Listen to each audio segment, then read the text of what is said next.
It should be in component, shouldn't it?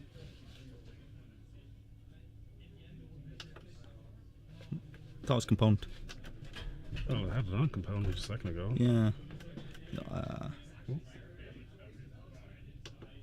Not PC, component. Should be component.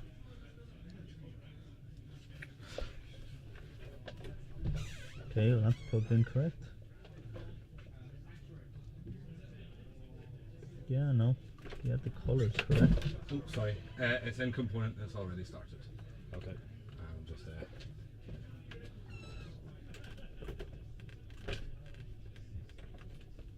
Oh, got it. So we on. Greetings, ladies and gentlemen. Apologies for that slight technical hiccup. We are serious business. We're here on Wednesday Modern. Round 1 is underway, so we're going to cut the formalities short and just get straight through it. I'm Will Tolan. Beside me here Jones. is Eamon Jones, as he says. Okay. So, Dan Gilligan on the left here playing the gifts that keep ungiven. Yes. Kirill on the right is playing Scape Shift. Yeah. Playing some new cards. Some we see Anticipate as well. We can see these kind of slower control decks are happy to play Anticipate over Serum Visions as a much more powerful spell. But yeah, so we can see Dan here off to a start. He is going to be spell snaring that second Anticipate with his Snapcaster Mage. That's a decent play. Yeah. I think that Dan knows it's just like if you can keep Kirill off balance, keep off the land drops. Yeah. He probably would have preferred to counter that Sakura Tribe Elder. I feel like that's actually a key part of the deck. You actually, because it's their only ramp, you can, if you counter that, slow them down a few turns. Often, yeah, it's like a fog. Absolutely. Sometimes, yeah. So Snap coming in, we'll see the block and sack, so that Kirill will take no damage. Snapcaster won't die, but that's not primary concern really. Yeah. Getting the extra land is paramount here. So you'll notice that Kirill is going to search non-mountains for the moment until he's ready to Scape Shift. Absolutely. These decks usually play about 10, 11 mountains. They have to keep the combo is you play Scape Shift when you have about 7 lands. Yeah. You get 6 mountains and a Valakut. He already has one on the table. All of the Valakut reads whenever you have 5 mountains on the table. Every mountain that comes into play afterwards deals 3 damage. Since all 6 mountains come in at the same time plus the Valakut, that is going to be 18 damage to the face. So we saw Dan do a Thought Scare there. Didn't see what he drew off it, but he put a Mystical Teachings and a Gifts Ungiven into the bin. Kirill played the Valakut and is just past the turn. Yep. That's both Valakuts on the table, which is quite interesting. I see Remand, possibly 2 Remands in Kirill's hand and a Snapcaster and a Scape Shift. So he is prepared. That's a lot of control. And we can see this looks like an end of turn Snap Thought Scarer from Dan. Yeah. I was actually talking about this last week when we saw another Scape Shift deck, that the side of this that's really quite interesting, this Scape Shift deck can draw a lot of comparisons to the Splinter Twin deck, but what I found really interesting was people were more, because Splinter Twin is perceived as the best deck in the format, people are more prepared for it. They bring a lot more creature hate, creature removal, which is funny because this deck just doesn't depend on creatures really that much at all. So in response to Dan's Snapcaster there, Kirill used a Snapcaster of his own and managed to resolve and Anticipate.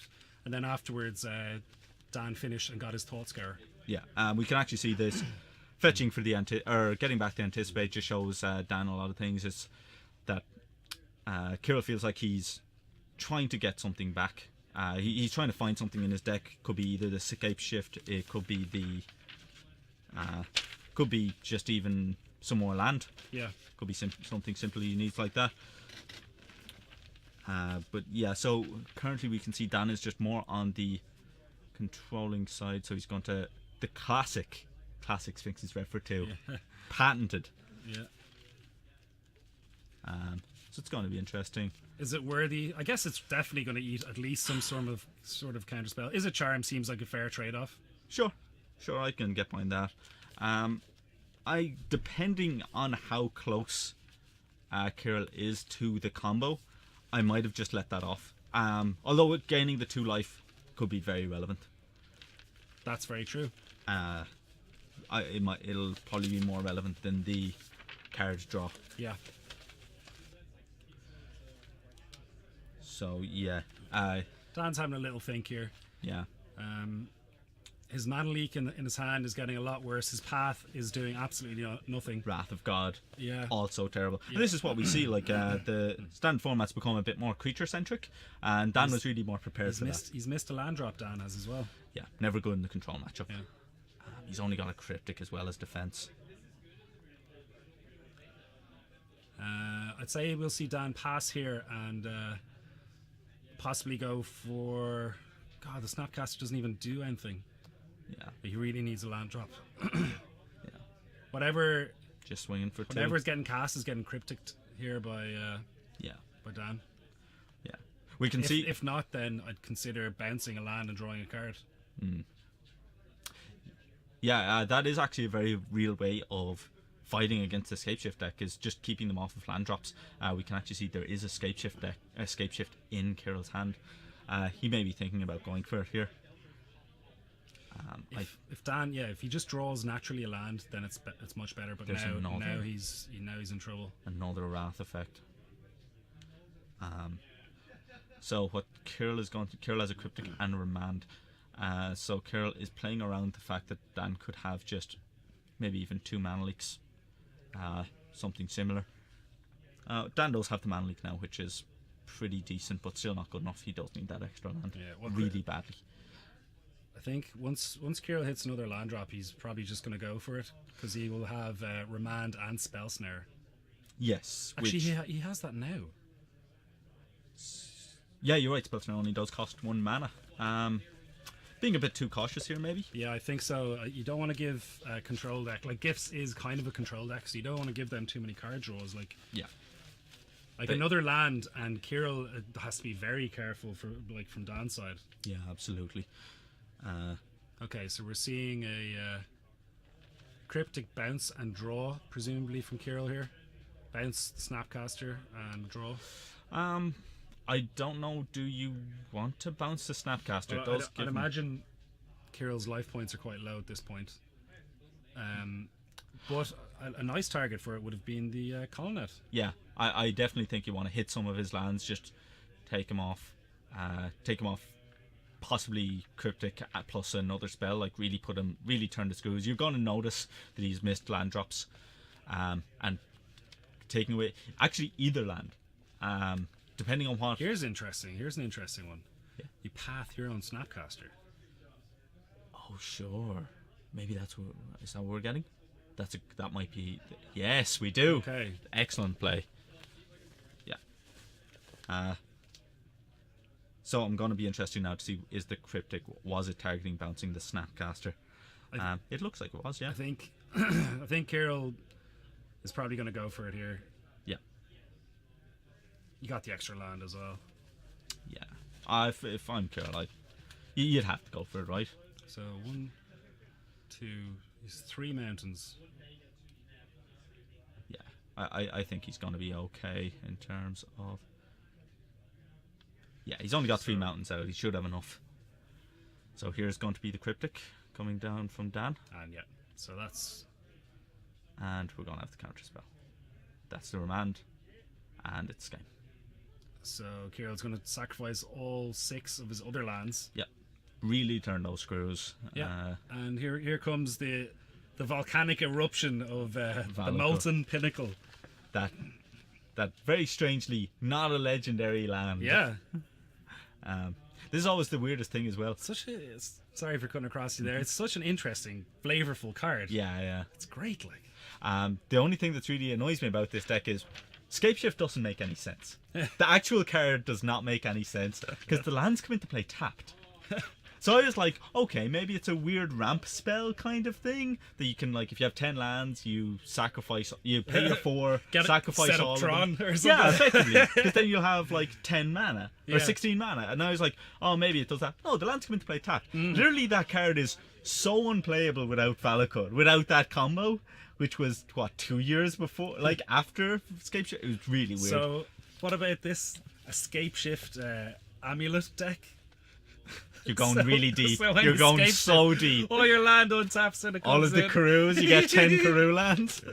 Anyway, So besides the madness, which I love. Tell me about Dan's sideboard. Yeah, Dan actually changed it from last week. He took out the 2 Stony Silences because he felt like he wasn't doing too badly against Affinity with 3 rats in the main. Yeah. So he's actually taken out 2 Stony Silences and added an extra Dispel and Negate.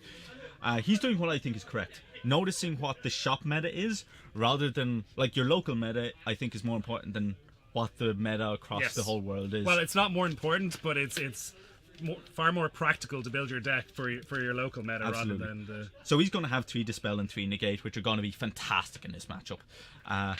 So as well, he has... So his sideboard is 2 Timely Reinforcements, 2 Dispel, 2 Negate, 2 Stony Silence, 1 Murderous Cut, 1 Fracturing Gust, 2 Lingering Souls, 2 Tasker, 1 Jace. So he's actually taken out the 2 Stony Silence, an extra Negate and Dispel.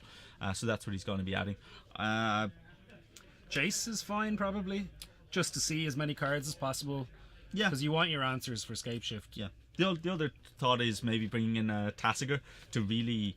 Because Scape Shift doesn't actually deal with these cheap big threats very well. Yeah. So an early Thought Scar followed by Tasker and just bash, bash, bash. Yeah. And they're just like, oh, okay, I've no good way of dealing with that. Excellent. Yeah. Right, so for Kirill, we have... 1 Vandal Blast. 1 Vandal Blast, 1 Croson Grip, 1 Feed the Clan, 2 Obstinate Baloth, 2 Anger of the Gods, 2 Dispel, 1 Negate, 1 Counterflux, 1...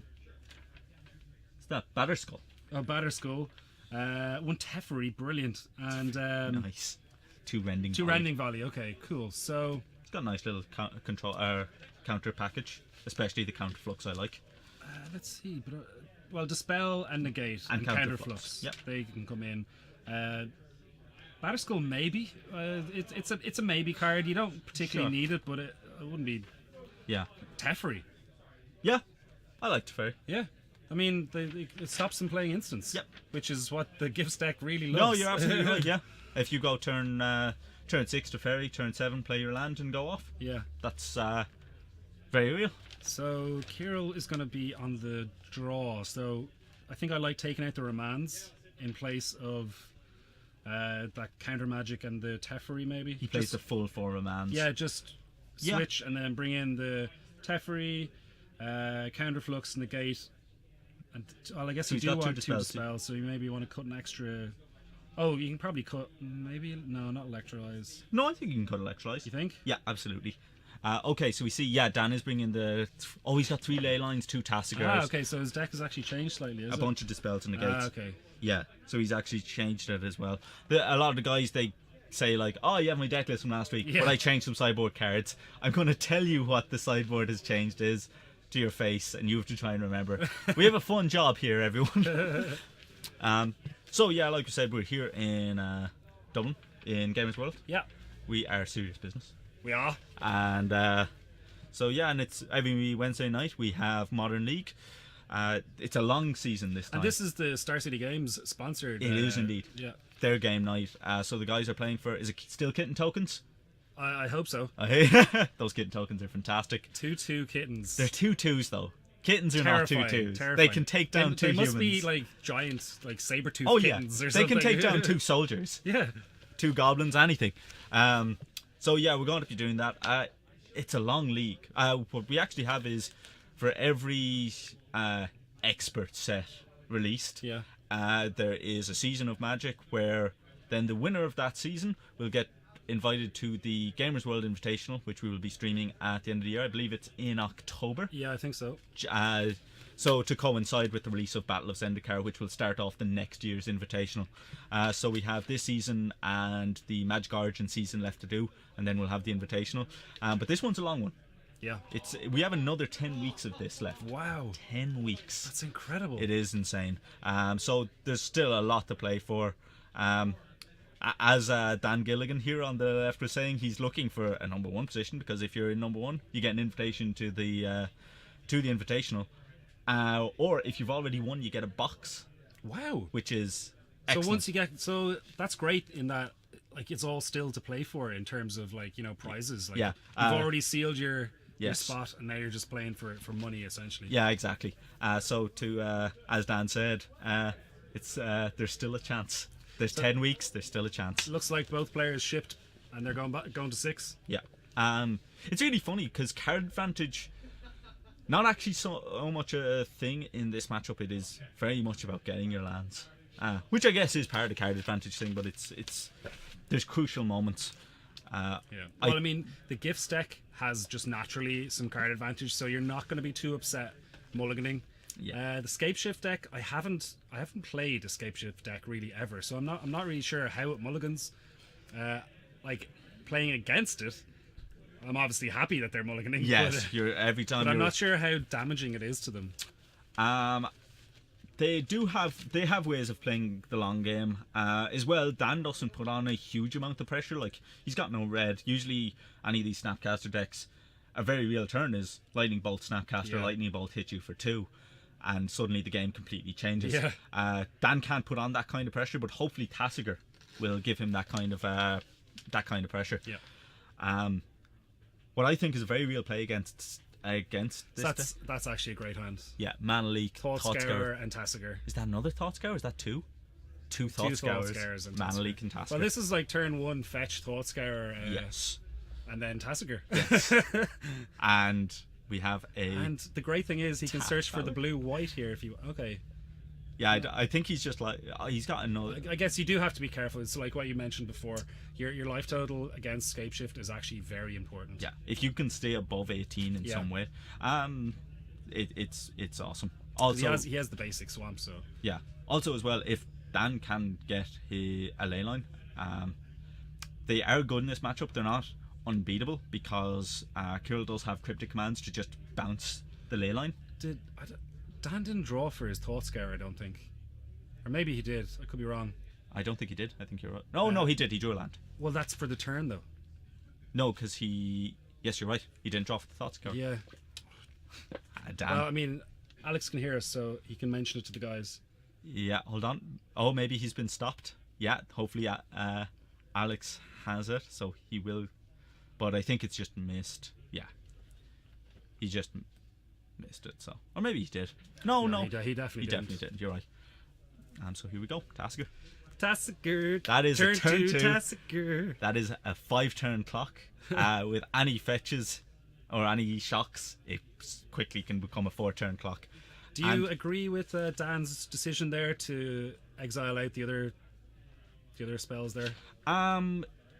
Let's see. He could have, because you have to try and sculpt it to what you want to get back with Tassiger. So basically, my question is: do you value any of those cards enough to leave in the graveyard? Potentially. Is that a Snapcaster? Is Snapcaster and Thought Scour there? No, I don't think I do. Yeah. Okay. Because without anything else in the graveyard, your Snapcaster can potentially not be very good. Now, maybe with the Mana Leak in hand, you're happy getting it back, but you know, we're a few turns away from the Tassiger activation anyway. Well, another turn. Yeah. So we're going to see what happens. And that is a fetch there from... Oh no, he Sakura Tribe-Eldered. You know what? A very real play, especially at this point in the game, is remanding or even Mana Leaking that Sakura Tribe-Elder. Because the deck can't go off till turn 7. If you can just stop them getting to 7 land... Yeah. I have no problem with that. I feel like Mana Leak is a real play here. Now we know that Kirill does have the dispel. If you've got a 4 or 5 on board, you gotta take his guy off the field. Yeah. Okay, so it's getting dispelled anyway. But I think that Dan is correct here. You want to try and alleviate the time that they get to 7 land, so that you can just have more time to swing in with Tasker. Plus, as well, he would have got through 4 damage. And when your counter spell reads counter target spell, deal 4 damage. That's pretty good. Yeah, agreed. God, I'd love that spell to exist. You'd be like, I'd be all over that. 2 mana, 1 blue, 1 red. Counter target spell, deal 4 damage. That's way too good. It'd be way too good. 2 blue and a red. I'd allow. Nah, 2 blue, 2 red. And it says target creature or player. Because I want to. Stop. Snapcaster would be the best card ever because of that. So yeah. I was thinking of this the other day. What if there was a card, 1 blue, instant with flashback for 1 colorless and 1 blue. Target instant or sorcery in your graveyard gains flashback. So it's like a Snapcaster. It's cheaper except it's got no body. Yeah. It was always kind of interesting. People were talking about that. I kind of dig it. So yeah. Oh, it's the Teferi. Yeah, I was going to say, here comes Teferi. Oh, Dan will love that. Dan will love that. Main phasing the Teferi.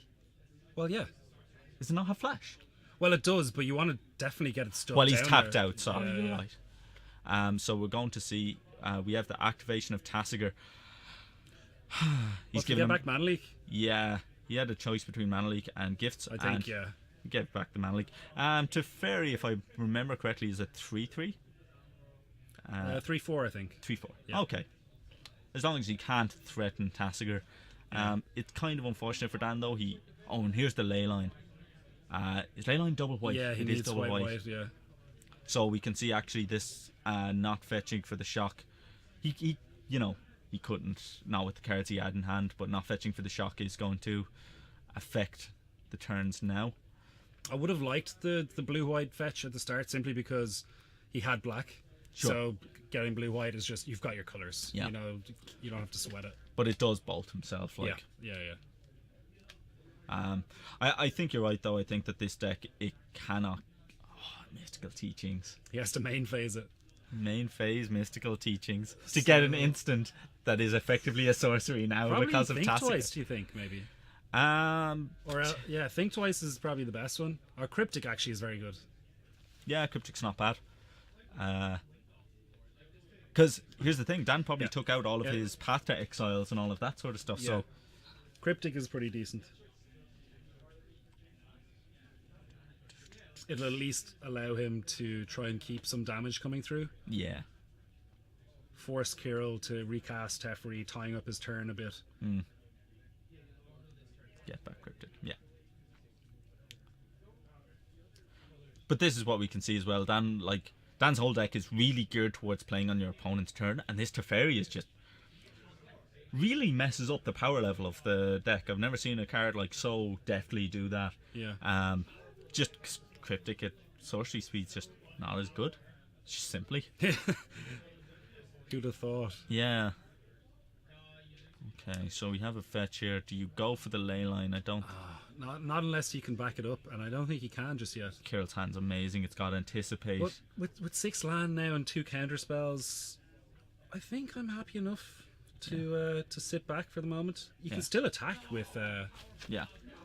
Kirill has the Anticipate, Anticipate, Remand. So he didn't take out the Remands. He's got Anticipate, Remand, Cryptic Command, and it is Scape Shift. Yeah, he has the Scape Shift. So this is the really interesting thing. Playing Scape Shift at instant speed. Huge. Yeah, that's a good point. I hadn't really factored that in. Yeah. I was just thinking of something that puts your opponent under pressure, but really it's giving you a huge advantage as well as that. Yeah. If Kirill can drop 2 more lands, which I'm assuming he's going to use the Anticipates to try and find, he can just go, wait till you tap out, Scape Shift, game. Yeah. This Teferi doing a huge amount of work. Great singleton. Out of the sideboard here for Kirill. I was never a big fan of the Scape Shift deck. Not due to it not being powerful enough. I just hated playing against it. But yeah, I've gotten a few of the guys in the shop playing it, and I've gotten a fair bit of respect for it now and what it has to do and how you have to fight it. I like the variants we've seen as well. It's not just it's not one list that everyone uses. There is a little bit of flavour to them. Absolutely. So we're going to see, but we can see here Dan getting ahead on land, which is always good, and Kirill just being a bit. I think he had to shock himself there to get his second white source. Yeah, because this is what happens. You're kind of like, okay, I'm below the 18 mark. Tell me what you like here. Do you like Cryptic, or Bouncing do you like the Teferi? Oh, okay, he's putting the pressure on. Yeah, turning those screws. Okay, I like this decision. Yeah, he's like, Kirill, you're a bit stuck on land. Let's see us do this. Now it's going to be interesting to see, does he Cryptic? Yeah, he's going to Cryptic, tap down the team. Do you draw a card? Yeah, he's going to want to draw, find his land. He gets on tap, draw another. Inferno Titan. That's not on our list. This doesn't actually kill anything, but that's awesome. Brilliant. That's so good. Does Teferi allow him to cast it at instant speed? Or is it only instant sorceries? I'm not 100% Or only sorceries? Sure. No, it can't let him cast any spell at instant speed. Surely not. That would seem a little bit good. He's 3 blue or something, isn't he? He is. Yeah, that's hefty. It is hefty. Yeah, we can see him there. He's throwing away, putting a valid code on the bottom, which is no problem, and another anticipate. Bit unfortunate, you would have liked the second anticipate, but he's happy getting the land. It's done its job. So he's got the breeding pool. So do you want to put that into play? Yeah, you've got the weird one here where he can just shock himself to represent the cryptic, but I don't think that matters because Dan will just swing away anyway. He'll have to make him burn up the cryptics. Well, what he could do is, did he not have a Sakura tribe? No. Okay. He's got 2 remands, a Inferno Titan. No, sorry, that's not a remand. He's got 1 remand. He definitely has a remand. Scape shift. Inferno remand. Titan. What's that? Search for tomorrow. Oh, it is. You're right.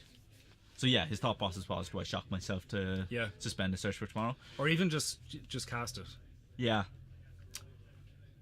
Yeah, I think that he should have shocked himself. Because if I'm correct, he hasn't lost too much life, so he can shock himself, search for tomorrow with instant speed, get his 7th land, and then just be like, okay, let's see how this goes. Because Dan is just like, Dan's in this horrible position now. Yeah, he's really leaning on Leyline, and there's going to be the land. It's going to resolve. Because he has mana leak in his... Oh, he can't cast his mana leak. Oh, he can, because it's his turn. No, he can't cast his flash. Instant speed. Oh my god, Teferi, stop it. Stop it, Teferi. Excellent. Stop it, Teferi. Is Kill broke it? Should Teferi just be in the main? Is that what's happening? So yeah, we have there's a charm here. Dan is just like, okay, so he's looting, trying to find the land. Dan is just like, you did not find the land yet. Just wiping his brow, splash onto the ground of that puddle of sweat. But now Kirill knows that he has to be careful of... He doesn't have to be careful of anything. Oh, of Leyline, sure. Yeah. But it's like, those mana leaks are terrible. So bad. Well, his backup plan is pretty good, though, with Inferno Titan. Yeah, it's pretty decent. And he does have the red source for it, but we can see here the fact that Kirill's not just automatically slamming 2 things. He hasn't found the land, so Dan knows he's still considering what to discard now, I believe. Yeah, he is discarding a search for tomorrow. I think he's kind of torn between the Snapcaster Mage and the Sakura Tribe Elder. He's like, no, I want to get rid of the Sakura Tribe Elder, get my 7th land, and really do this. Yeah. So yeah, pass turn, sure. Not really important, but if he had tapped his breeding pool instead of the stomping ground, he could have represented another Izzet charm. Yeah, that's very true. Izzet charm doesn't affect Leyline though. He's got the other remand, so yeah, I think that Kirill has this. I mean, there's really not much Dan can do.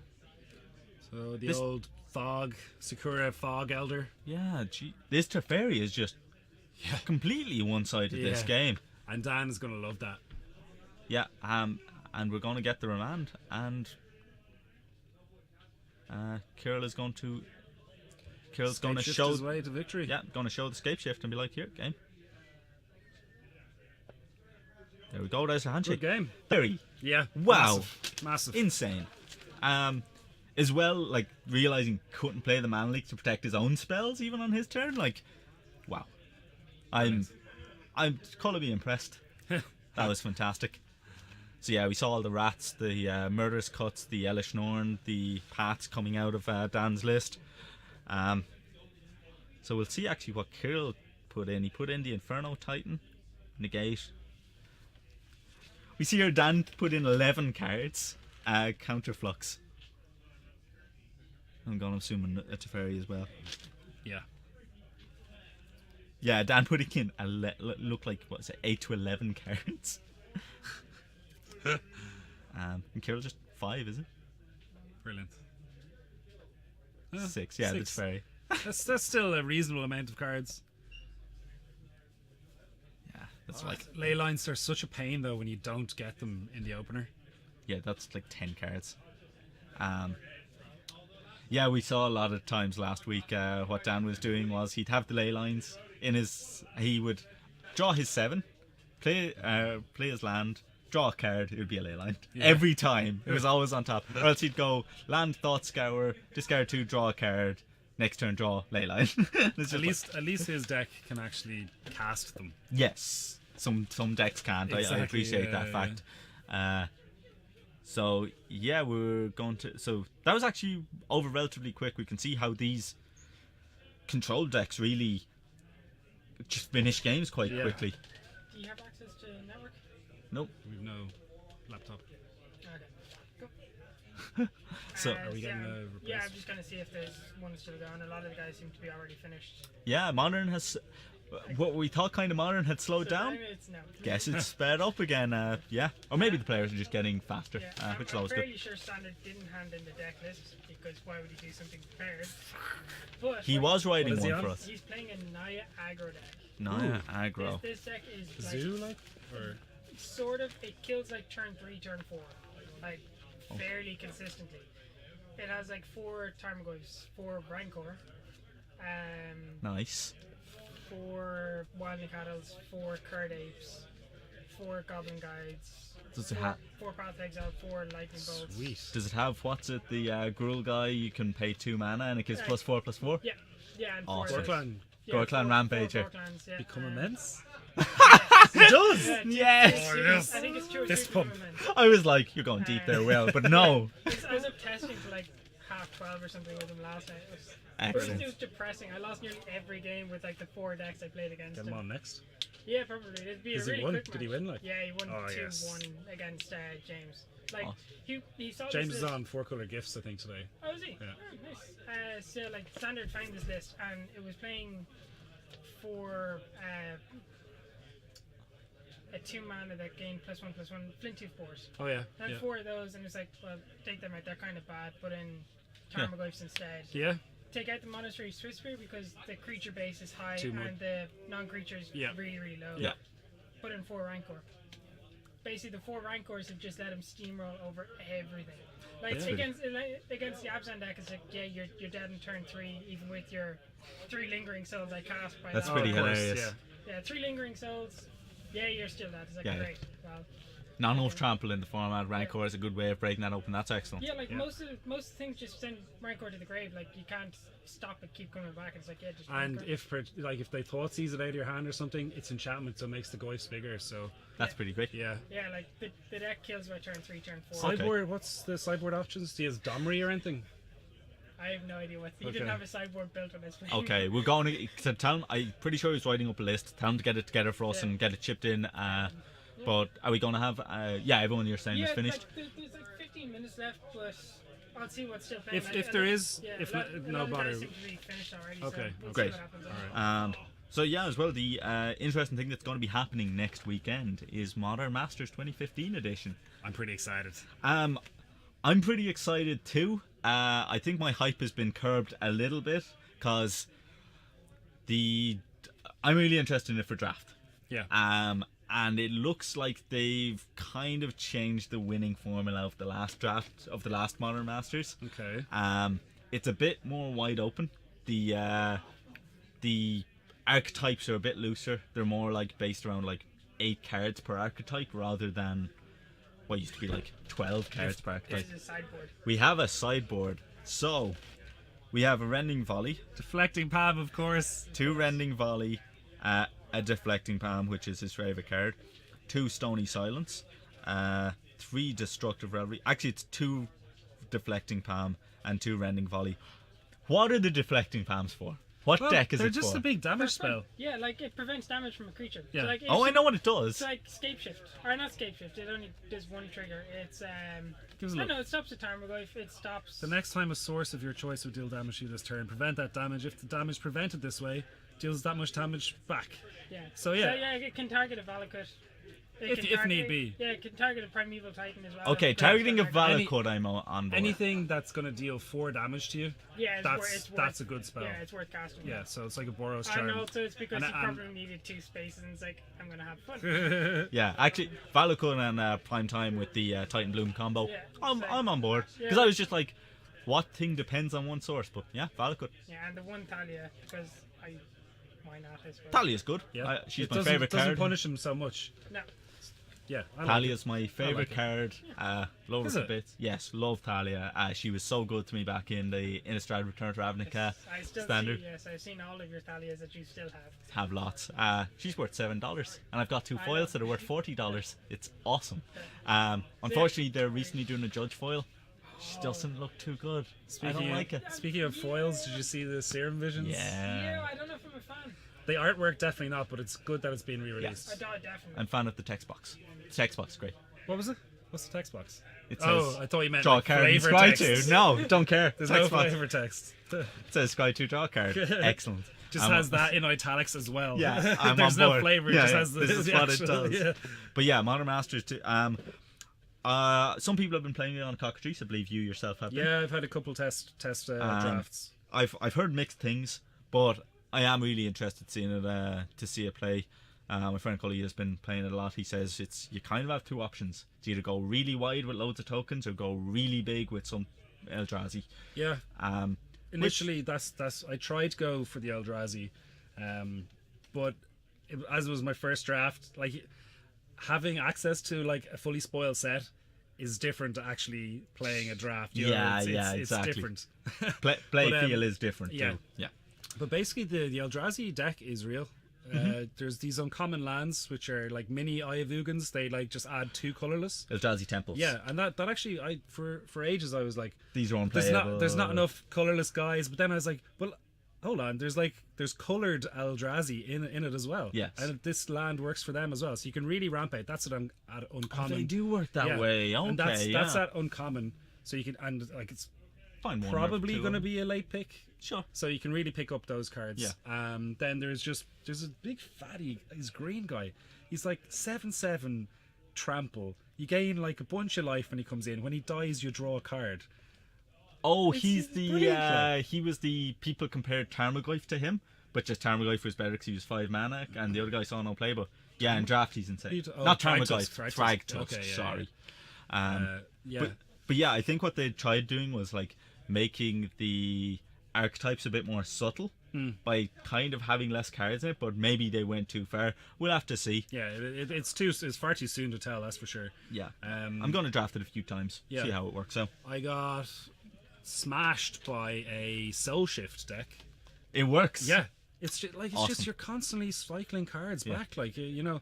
You're like the and- value's real. And then there's stuff like whenever you cast a spirit or whatever X spell, you drain them and gain a life. Yes. So you're constantly recycling these guys that are fine. They're like little beaters, 2/2s and 3/3s. Well, or you're whatever. staying alive long enough to get this engine and you're going. and you're doing the extra bit of little tick over the top. Like it is good. And what's the candle Baku? Light wax something? The white wax one? main Baku. Which one is that? That's the white one. Yeah, the white one builds up the key counters. Yeah, and you get to pay 1 and remove key counter and tap it So down. it seems like everyone is either in game 3 or they're already finished. How could so, they? How yeah. dare they? Not But be- in good news, Dave C. Murphy is playing a deck I built. Mostly. Isn't that the land assault? Loam like assault? He's doing bad things like playing Young Pyromancer. And Okay. stuff like No, yeah, I'm not a fan of that. If you're Life of the Loam and Young Pyro seems I know, okay. like, it plays Flame Jab as well, so it's like it's really, Alright. it's a really good combo in the deck. I just don't like it because the version That's I fair. played with Tarmogoyf and like Raven's Crime and then Unburial Rights into Four Wargames is just more fun. I think it maybe even you could play like if it's Jund, you might be able to play a few Tassigars or that in the Yes, you could easily play a Tasker in it. Like when I was playing that, jam him in every black deck. Yeah. Every single one. Yeah, like I was playing a variant of the deck last Saturday or 2 Saturdays ago at a modern PTQ or whatever it was. Yeah. And I was playing Surgical Extraction in main. Because like you're describing someone so much, and then it's like, oh, you discard a land with smallpox. That's Surgical Extract your breeding pool. You've now got no lands to get with your polluted delta fetches, which don't work anymore. That's kind of hilarious. That's kind of good. It's a lot of fun. What was it? I did crush some dreams. I'm not gonna lie. And that's all you want to do sometimes. It's actually funny. I was talking about the 8-rack deck. What a friend of mine, Dave Glenn, he has it in Legacy, and he has these kind of win cons. Like there's the Shadow guy. He's like a 13/13 Oh, yeah. mana. And Death Shadow. it's, Death Shadow, yeah. Trinisphere. Yeah. It's the Trinisphere combo. Yeah. It's No. so- He doesn't combo. It's just Well, Yeah. it acts as a combo because you play your creatures and they are not Trinisphere. What's that thing? It stops. Torpor. That's the one. Yeah, That's the Torpor. one. But he doesn't play Torpor. It's just literally. No, he does play Torpor. Oh, He does definitely Yeah, 'cause used to anyway. That way you Yeah. get to cast it for 1 mana and Yeah. you get a 13/13 because it stops That's the for trigger. Ixion Dreadnought. Oh, sorry. You're thinking of a different card. Death Shadow. Death Shadow is when your life is under. No, it's when your opponent has a certain amount of cards in hand, isn't it? No, it's to do with your life. That Shadow's life. The lower your life is, the Yeah, bigger he gets. There is a card he has that is based upon how many cards your Cards, opponent has. That is just a big black beater. I should But always find out from you. yeah, so he was playing that, and I'm like, someone then was trying to make people try 8-rack in Modern as well, and I was just like, the problem with that deck is eventually you get to a point where you have like 2 discard spells in hand, and they just have no cards. Sorry, just in case our viewers are confused, that's Alex, our producer, who's coming in to chat with us. Our in producer, case you're cameraman. wondering, yeah, All-star. director. Just in case you're wondering who the third voice is, occasionally that's Alex, and you can thank him for this setup and etc. Yeah. So the A-Rack deck though, I was just like, if you just put in some Gurmag Anglers, and they've got no cards in hand, you're just like, oh, here's my Gurmag Angler. You have to deal with that with no cards in hand. Good luck. Yeah. I think that might be, maybe it might be a real thing, maybe it's not. Because a lot of times you're like, you have no cards in hand, and I don't have my rack or anything like that. Yeah, you're mistaken. What's the card?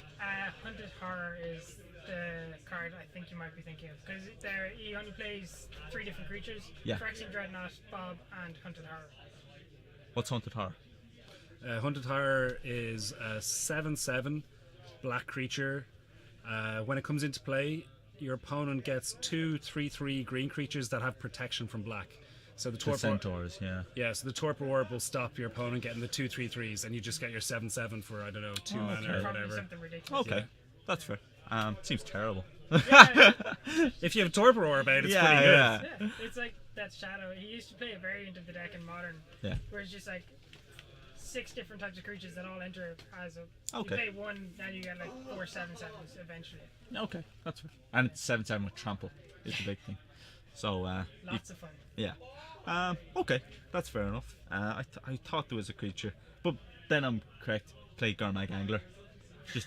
Just 1 mana 5/5 after you've done all of your stuff and thrown away all of your cards to make them have no card, no hand. You go Gurmag Angler. Go. Gurmag is excellent. He is. I laughed at him. Yeah. I laughed at him. I still laugh. I saw him in Legacy once, and you were like, "What? Yeah. He's really good in draft. What's happening?" And then it's just like, "Oh wait, they just printed Tarmogoyf in black. Excellent, great. Basically. We don't have to splash for green anymore. It's over. The long terror of Goyf is over." I still rate the hidden or not hidden gibbons. What's the green one? It's Gurmag Angler except green, and he's smaller, has trample. Hooting Mandrels. That's the one. Hooting Mandrels. I still like them. Yeah, I think myself and Cody were talking about this. That we were like, he's a budget Tarmogoyf potentially, but then they just made Gurmag Angler Well, I and. mean, Well, But he's black. Tassiger. The only thing is you have to play black if you want the But angler. what deck do you really want to play green for? Well, I was considering it Besides for like besides most decks I want to play, Rogue. it's fine.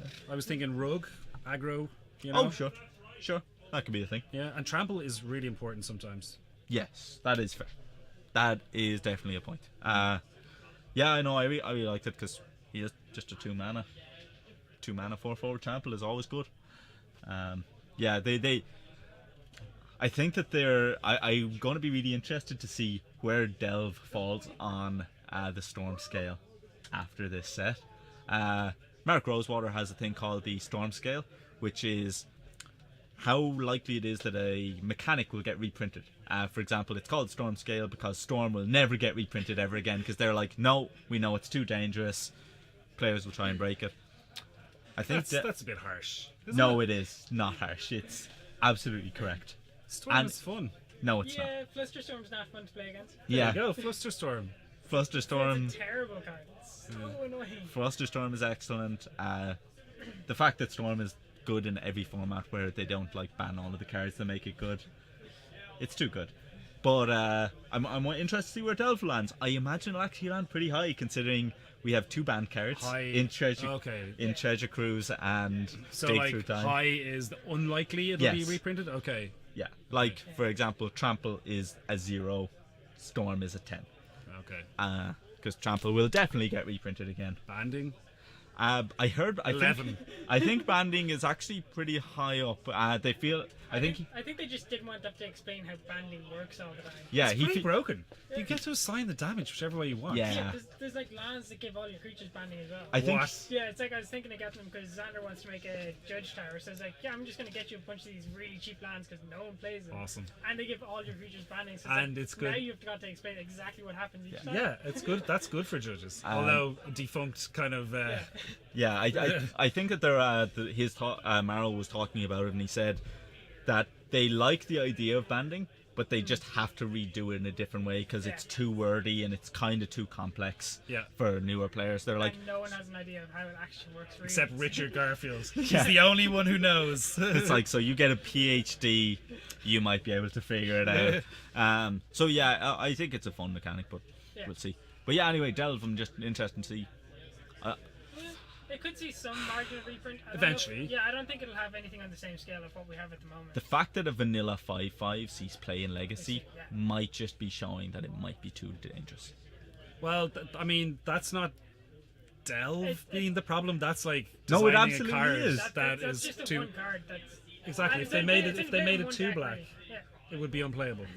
Sure, but they don't think that way. They think like, oh, it's too dangerous. We're just going to make the cards crap.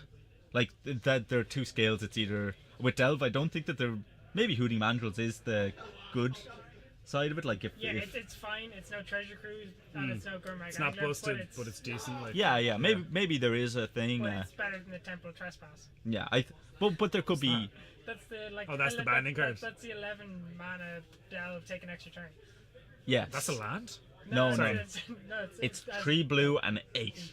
Oh. With Delve to take an extra turn. Okay. It's a It's mythic. the only decent blue card in the set. Well, in the past while since Enter the Infinite was around. Not banned card. You mean? Oh, why you're still stuck Treasure on Cruise. banding? No, because like there's Treasure Cruise, there's Treasure Cruise and Dig. Dig banned in all of the formats. And It's restricted in Vintage as well. yeah, it's You play one. yeah, it's really funny. Everyone when they were banned in Modern, since a lot of people were on Delver, they were like, "Oh, why did they ban Dig through time as well?" And I'm like, because what were you going to do? And it's like, take out Treasure Cruise and put in Dig, and it's like, yeah, it would have been the exact same. They knew exactly what would happen. Stop. So yeah, I think I in a way I think they were a success. Delve worked decently well in draft. It saw a bit of standard play. Tasker see standard play. Murder's Cut does as well. yeah. And Murder's Cut seeing modern play as well. yeah, which is awesome. Yeah. I really like that card. And it's seen play in like Treasure Cruise and Dig see play in some decks. Jeskai is definitely playing Digs now. Dig is seeing a lot more play nowadays with the Esper Dragons and stuff as well. Sure. Like it's being played as a 4 Yeah. sometimes. Yeah. It's really funny. Most of the control decks will have 4 of. Yeah, it's really funny. I won't talk about standard too much, but this standard format is insane. There's about 10 good decks. Brilliant. And you have to flip a coin on any week on which is good. Right now, Esper Dragons is garbage. It is unplayable. It's really funny. It's just changing week to week. Yeah, it's unplayable. It depends on how many 5-color dragon decks are coming out. Because if it's like the mono blue. No, because that's terrible. Because everyone's because that just smashes Esper Dragons all day. sure, but no one's playing that deck. All the people, because that's really hard. Because you're like, oh, I have to work really hard to beat that, or I can just play 4 Den Protectors and 4 Raptors and I just win. The devotion decks seem good, alright. Yeah, Like the devotion / graveyard interaction. yeah. deck. I like. It's really funny. There's almost like 4 stages of a deck of where it's good and what decks it's good against. Right now I'm playing Mardu Dragons. I really like it. I feel like it's got decent matchups against a lot of decks, but So the mana's awful. Your dragons in that are Storm Breath. 4 Stormbreaths, 4 Thunderbreak Regions, 2 of the old Colligans. Which guy is that now? He's That a is dash +1 +1 to all your guys. 5 mana 4/5, 5 mana dash, and +1/+0 to all of your creatures for each dragon that's attacking, which is a big Yeah, deal. okay, yeah, that makes sense. Because there have been times when I have had a Goblin Master making a 3rd Goblin on the field. So Gamersworld Master, 3 goblins, a Stormbreath Dragon, and Colligan, and I just dash, and I'm like, that's a billion damage. Yeah. And they're like, oh yeah, it is. Game. Plus as well, like, I'm going up to. I was playing 3 Soulfire Grandmasters before. I'm going up to 4 because doing that with the Draconic Roar and gaining 6 life is insane. 3 damage to creature, 3 damage to you, gain 6 life. Yeah, that seems good. For 2 manas, broke. Sure, having a buyback there. When Absolutely, yeah. I've got the buyback Crackling Dooms. It's actually like the best thing to ever do. It's so good. I've seen Crackling Doom turn up in Modern as well. Really? Yeah. I love it.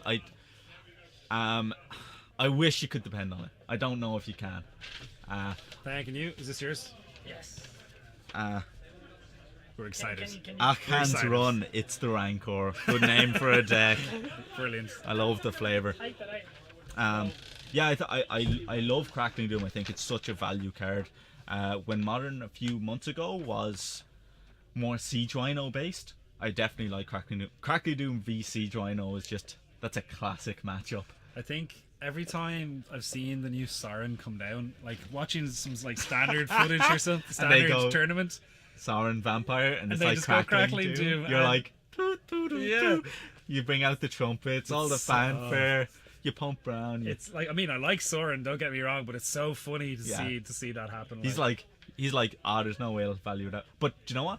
Draconic Roar does the same thing. Now you Yeah. have another 4 copies that do the same thing, which is awesome. it's pretty funny actually. Because they're like, aha, I'll play around Crackling Doom with my other 2/2, and you're like, Draconic Roar. Kill your thing. Sure, you can have a vampire dragon. It's really enjoyable. I like the deck a lot.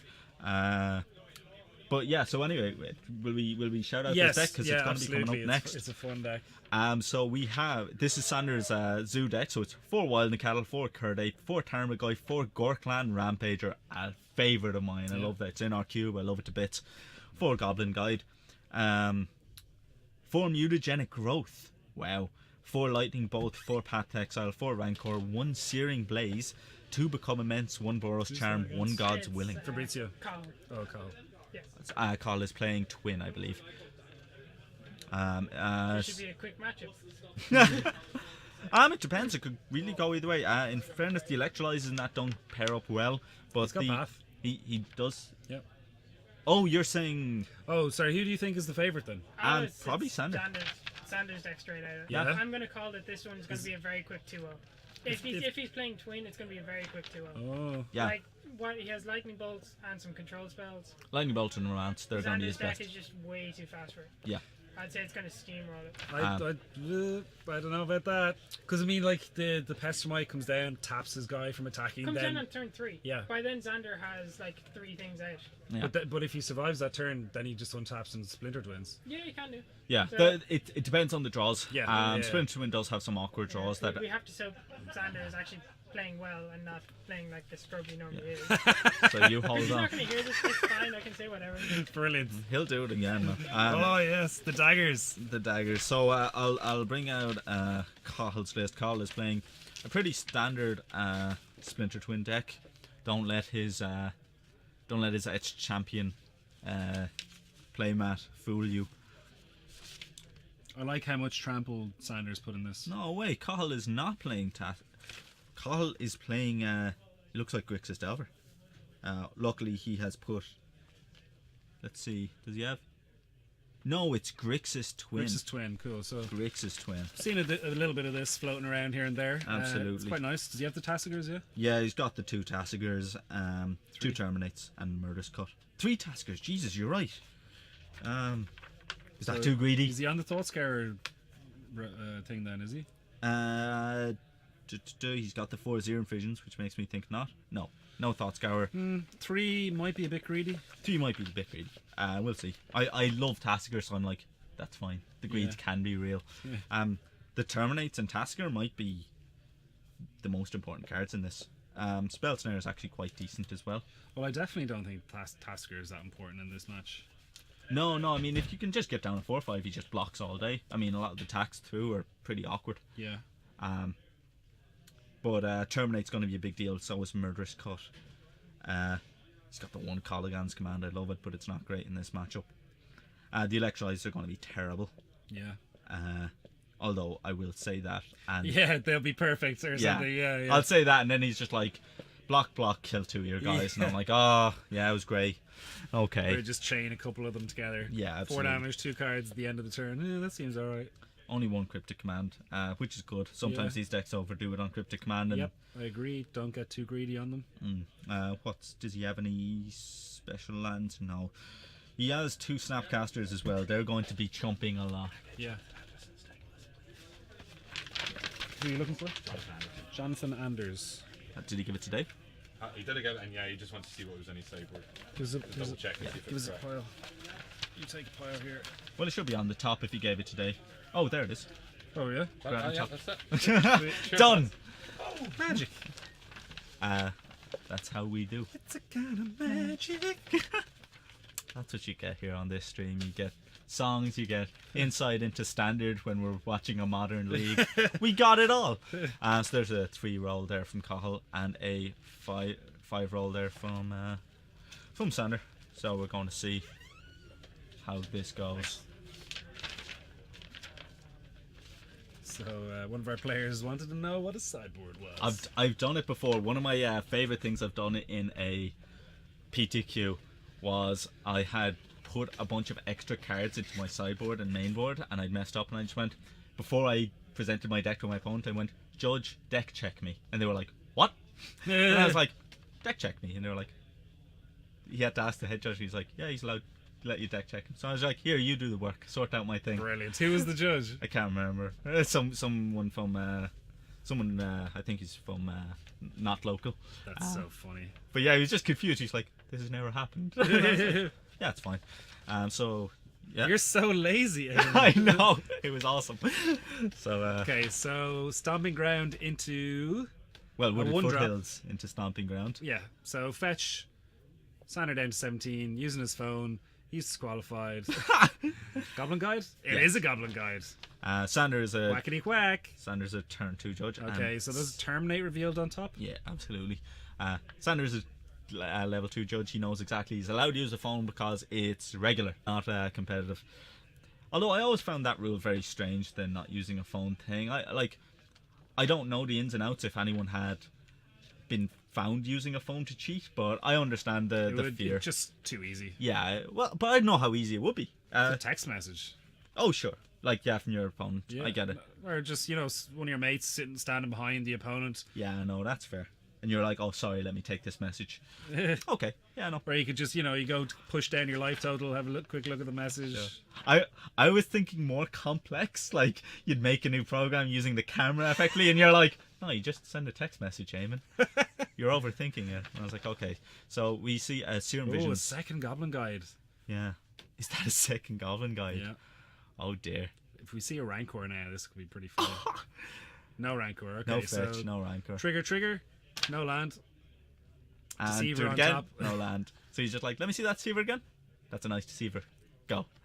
But yeah, and we see a blue source as well. That Terminate's not going to be doing much. Blue not very good So- at fighting 2/2s. Kyle already on 14? Yes. No, he's on 13 because 13, he he fetched. fetched.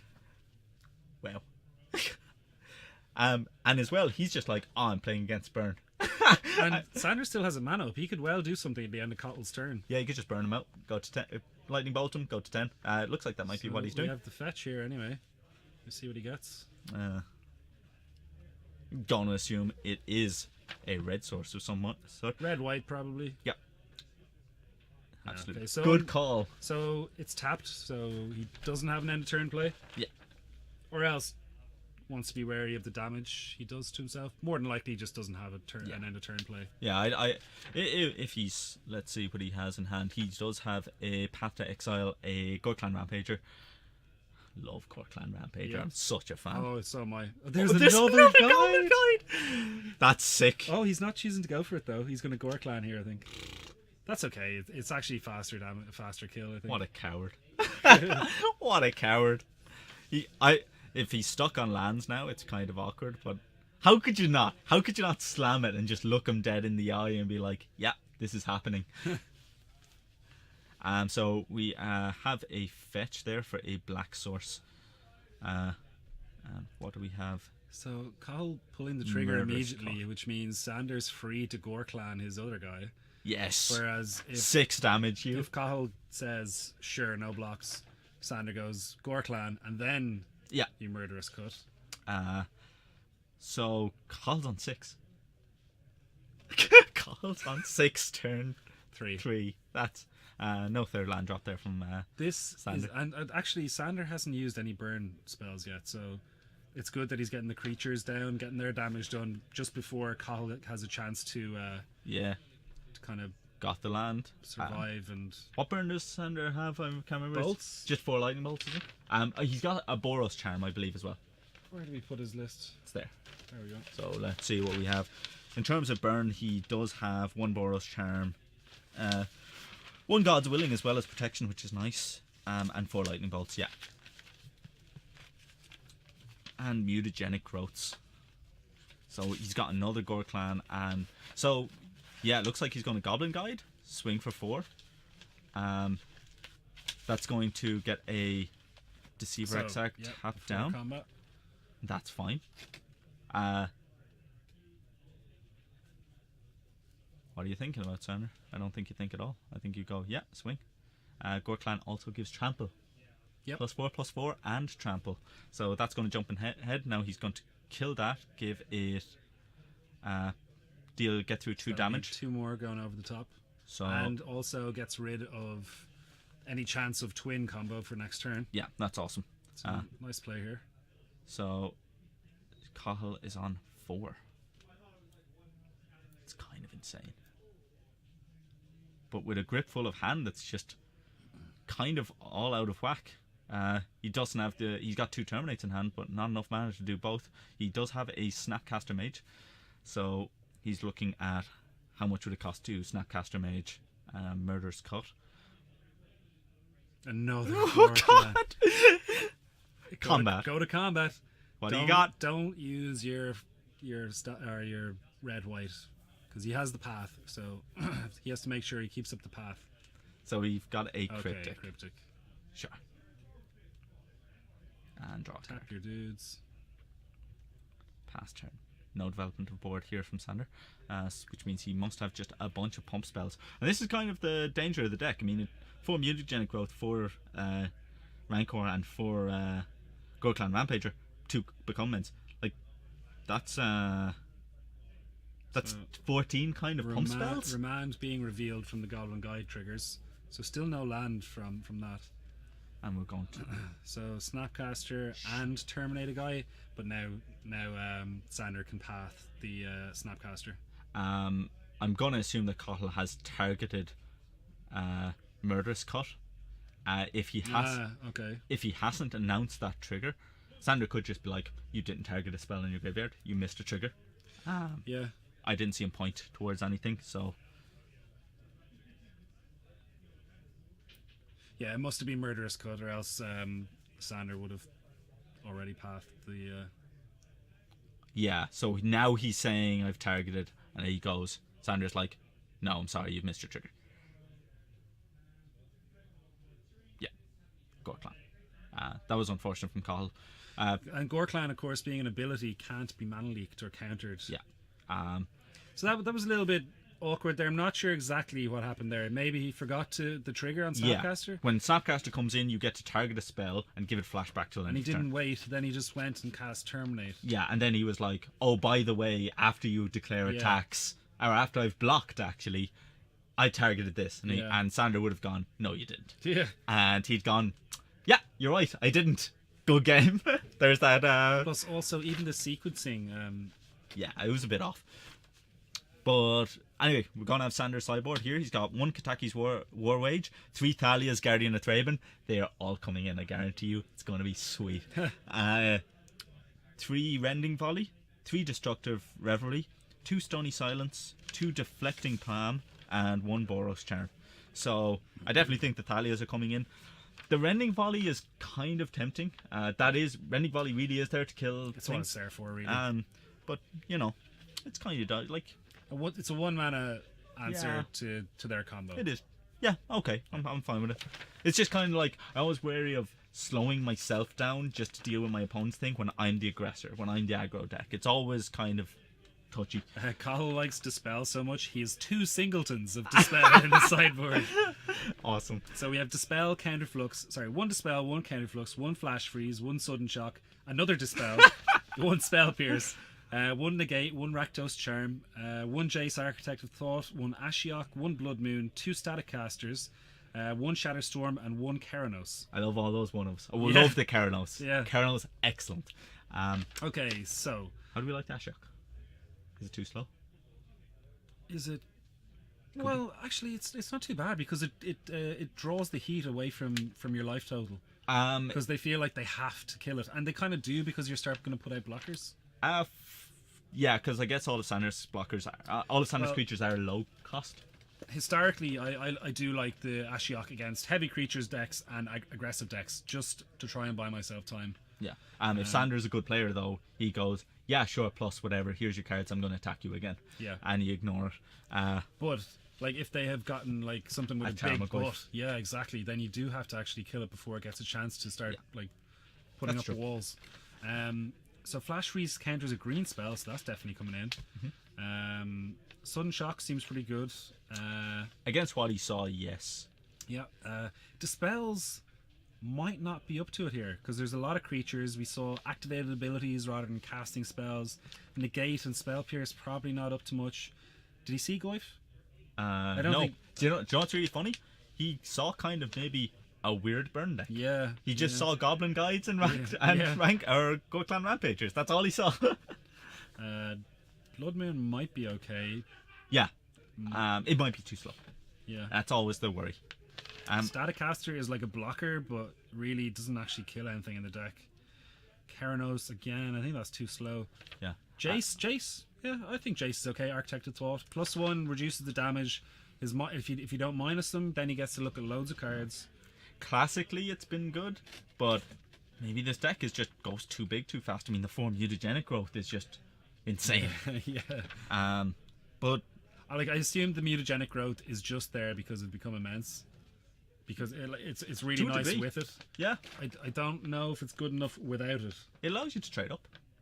If that's the issue, and it is kind of a free shock. Like you have to value it as how Yeah. good is a free shock. Yeah. So That's essentially it. So we're off to the races here. Polluted Delta followed by tapped Stomping Grounds. yeah, We are fetching for...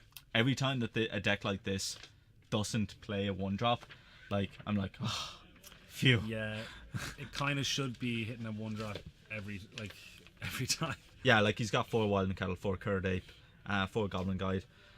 The chat, like with 12 of those cards, usually one of them should be.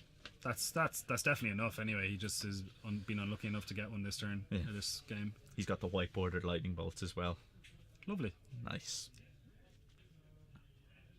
Are they revised though? Or are they 4th ed? Because if they're 4th ed, You're not buying I it. stick my nose up at them. You're like, I'm not buying what you're selling. So a tapped Steam Vents. So Kyle being very wary of his life total here because he saw how fast Sander came at him last game.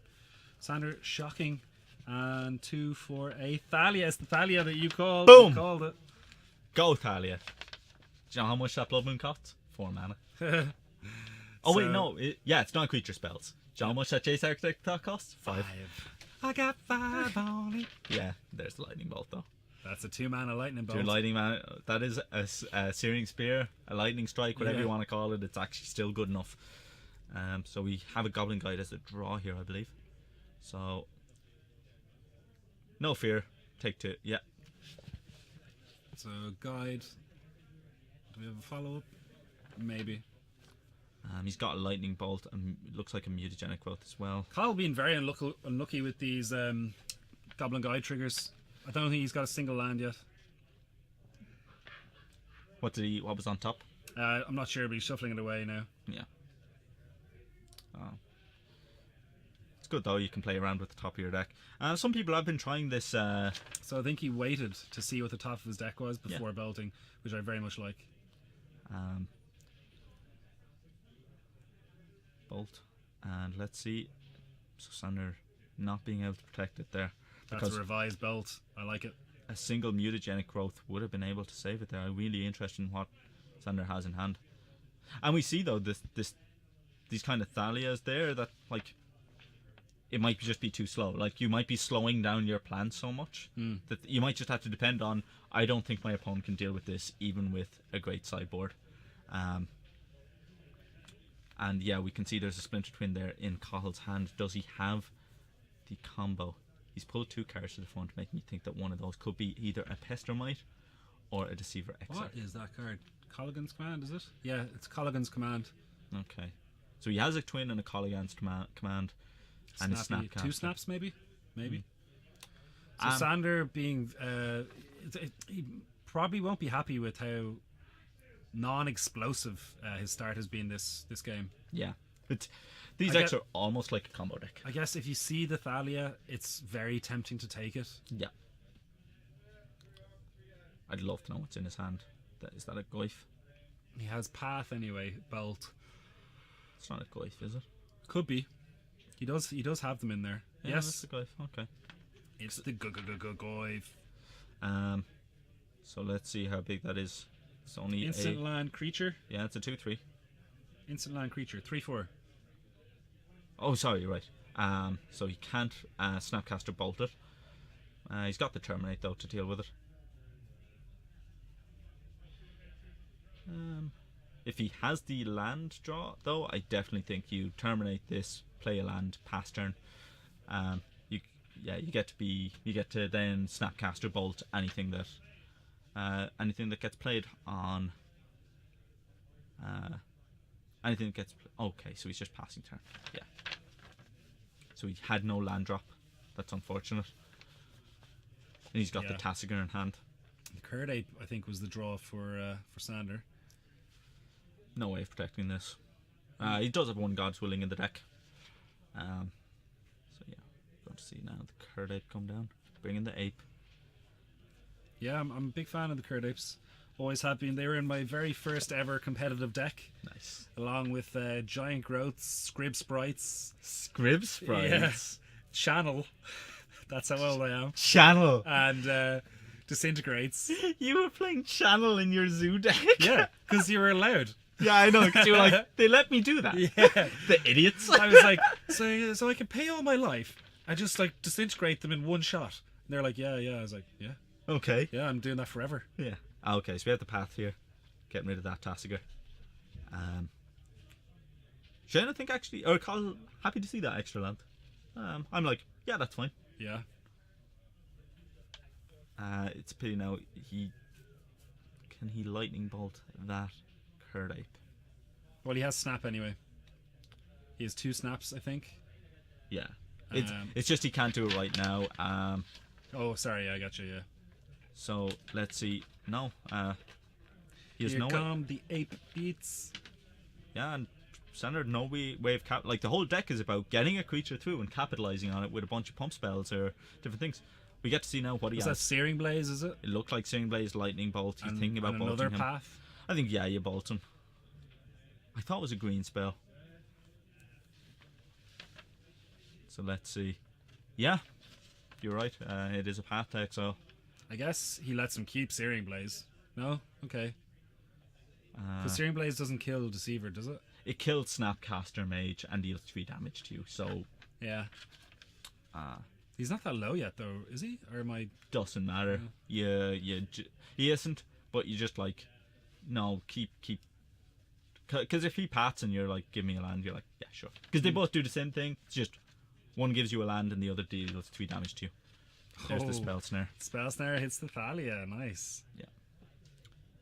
So, this is why I was curious about Sander's sideboard. It's for matches like this that like the likes of a Domri or something like that really comes in big. Yeah. When your resources have been, they've 1-for-1'd you all the way along. Yeah. And just having a Domri ticking up there keeps you in it. Yeah. But there is that same problem of you are slowing yourself down, like, because nothing in the deck costs more than 2 mana. But so you're on the draw, and sure. you know that they've now sideboarded for you. Yeah. So they're just gonna have loads of removal. Yeah. And you just can't keep up on card advantage. So you need something, I find, or else you do the total opposite and go completely 1-drop city, I think that's what I'd like to do. I'd love.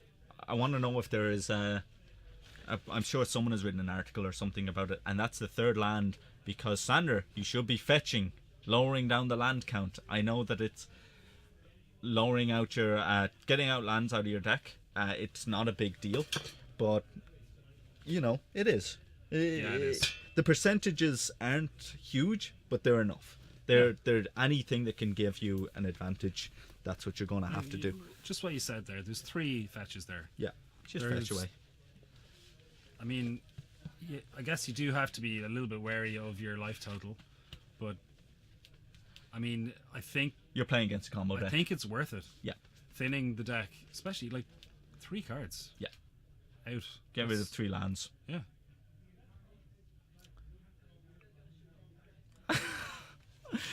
Oh dear. Please fetch them all this time, Sander. Yeah, there's a Colligan's command, so he's going to path in response. He's getting back his Yeah, there we go. There's the spell stutter sprite. There is. I GG. don't know why he pathed there. Because the other half of Colligan's was going to be to discard a card. Oh sure. Okay. If that was you're right. That card's excellent. I Yeah, love it. it's really, really, really good. I didn't value it highly when it first got revealed. I thought it cost 1 mana too much, but at 2 mana it would be broken. It would be insane. But Brad Nelson just pointed out it is the only command that is good in an empty field. It's the only one. And and when that was pointed out to me, I was like, yeah, that's true. I've got 2 in the Dragons deck now. It's excellent. Really like it. Is the Mardu charm still around? No. No, cost too much. Well, not cost too much, but it's just it doesn't do enough. It's really sad. I really like it, but it just doesn't do enough. Colligan's command does everything you want to do, but better. Yeah. I can get 2 1/1s, or I can get a dragon and make him discard a card, or kill a thing and get a dragon. I'm like, Yeah. that's fine. Are you running the Dragon Haven or whatever it's called? 2 of them, yes. Yeah. It is a bit taxing on the mana, but I found I've very seldom lost to mana screw or like color screw. I've lost to just not drawing enough lands, which is strange because there's 25 lands in the deck. I mean, some people are moving up to 26. Just If you can't cantrip or anything like that, then yeah, it might be the right way. yeah. But the curve is solid. It's got a lot of 2-drops. Do you use like any kind of sign and blood effects or anything like that? There's 2 Read the Bones inside. Yeah. Okay. But so yeah, this matchup now. I mean, Sanders where he wants to be. He wants to be on the play. I think he'll feel very hard done by that he didn't have something like a Mutagenic Growth or a Gorklan Rampager to pump up that Goblin Guide and get through like 6 damage, keep it alive. I think the Thalia was what really encouraged him to take the hand, and as a result, it just didn't have the impact he wanted. Yeah, I love Thalia, but her effect mightn't be good enough. I mean, yeah, you do have to. The hand has to support it and be good enough. Like, okay, so no lands, he's straight back into it. Yeah. But three like terminate at 3 mana is fine. Lightning Bolt at 2 mana, it's fine. You know, I mean, it doesn't really. I think we kind of. We had to go for the 3 mana spells because the difference between 3 and 4 mana is big. Yeah. But the difference between 2 and 3 and 1 and 2 is not huge. So we kind of went up the scale to see, here's where it really has an effect. Yeah. But it's still quite manageable for the lower ones. Like, yeah, exactly. Which is kind of what Cahill is leaning on. I mean, I imagine he took out some of the higher costing things. Yeah. So let's see, do we have enough? We have some lands. We have a Boros Charm. Do we have a creature? This is actually quite. This is fine. No creatures. We have fetch into Stomping Ground, into Curdape. Oh, is there a Curdape? Yeah, who's already a 2/3, and then into Rancor next turn. So even if he doesn't draw another land, Sure. He's got a nice play. Now, if he has a Mutagenic Growth, yeah, I think he does. That would be excellent. Well, although if he does, then the only thing that gets him is Path. Yeah. Which Cahill doesn't play. We're going to see. Does Cahill have the turn 1 Lightning Bolt, which is? Oh yeah, Chris is playing Grixis. Yeah. Yeah, I know, it feels really strange. Before the original splash for these twin decks was a white splash. So let's see now. We are going to fetch. Going to stick on a Rancor, I assume. And let's get to work. Because the fun thing now is, I believe there's a Tarmogoyf in Sanders' hand. So even if he gets to put on a Rancor. if this... I do see a bolt in Cahill's hand, so this could be a very interesting turn where Sander saves the Rancor and Ape with the mutagenic. If he has the mutagenic, you're sure he does, yeah? I think so. It could be that Rancor is the mutagenic. No, he doesn't have it. Oh, that's harsh. It's a path and a That's bolt. a two for one. Yeah, it's a path and a bonus charm. It's the twofer. And you're saying he has a Tarmogoyf? I don't think he does, actually. He's got 3 cards. Oh, he does. No, he does. Yeah. Yeah. Those mutagenic ghosts would have been excellent. Nowhere to be found. And yeah, no third land. I saw Shahar Shenhar using mutagenic growth in the burn deck. And he's pretty good at Magic. So He's alright. Mana Leak on the Goyf. Yeah. That's... It's an unfortunate start. 3, he's popping this straight away. What are we looking at here, do you think? some form of black source. Blood Moon, Ashiok. What do you think? It's on his turn. Maybe the Yeah. Ashiok. I mean, I'm kind of in no fear mode here. Maybe he just doesn't want to draw another land. If it's Ashiok, it seems to be pretty perfect timing. Is it? It Boom. is. Guess what? I'm targeting you with it. Oh my word. There's all of my creatures. Where are they? So. Wow, imagine Sander had drawn those for next 3 cards. Yeah, would have been pretty great. So what do you minus any of those? Wild and Cattle is actually terrible. Well, no, it's a 2/2. I think I keep ticking up until he's got a threat on board. Yeah, Wild and Cattle is +1/+1 if you have a mountain, +1/+1 if you have a... It's plains, forests, and mountain, yeah. No, just plains and mountain. Not forest. Oh, sorry, yeah. So it's a 2/2. Yeah. Yeah, it's fine. I'll take that over the downside that is... Well, you get to get in for 2 straight away, I guess, with the... So you can just go minus and make 2/2s. Yeah, but like at the moment it seems better just ticking up. Sure. Maybe try and find a Tarmogoyf. That's a lightning bolt. Just not really... But I mean, you'll eventually win the game ticking up. Okay, see, Sander actually had to do that. That's awful. Yeah. But at least that's out of sight, out of mind now, you know? I guess. You've got the path now, but I don't know how you win the game from this point. So well, he's given himself at least an opportunity to win it there by leaving that Ashiok unattended. He's definitely going to lose. Yeah, I think the game was lost at that lightning bolt mana leak. Yeah, could be. With no protection for the Kurdape when you threw on the Rancor, I think that was just like you maybe should have just been getting in for 2. Yeah, just cast Tarmogoyf. Tasker shaking the ground as he arrives. Yeah, so he gets the path. Carl's like, yeah, that's fine, no problem. And that's a Goblin Guide. Is it? Yeah. Might be too little, too late. Goblin Guide turn 1, excellent. Turn 2, pretty good. Turn 3, maybe not good enough. Yeah, if they have a blocker, it's terrible. But yeah, if they don't, it's just like shock. Yeah. Now he's going to start drawing the lands. Let's see. No, but it's a cryptic. He kept the one. Yeah, he put it into his hand. and Sander's like, no, you don't get to draw that cryptic. That's not how Goblin Guide works. You should probably show him again that it's still cryptic on top because he could have put it into his hand, changed it, and go, oh, sorry. Nah, I wouldn't put it. I'd never think of any of my opponents doing that. No, but I mean, just that would be a good cheat. No, it's like in case something like that happened. Yeah. Instead of just blindly putting something down, just show your opponent what's going down. So we have the Deceiver Exarch as well in Cahill's hand. So we're going to see the tap down probably here.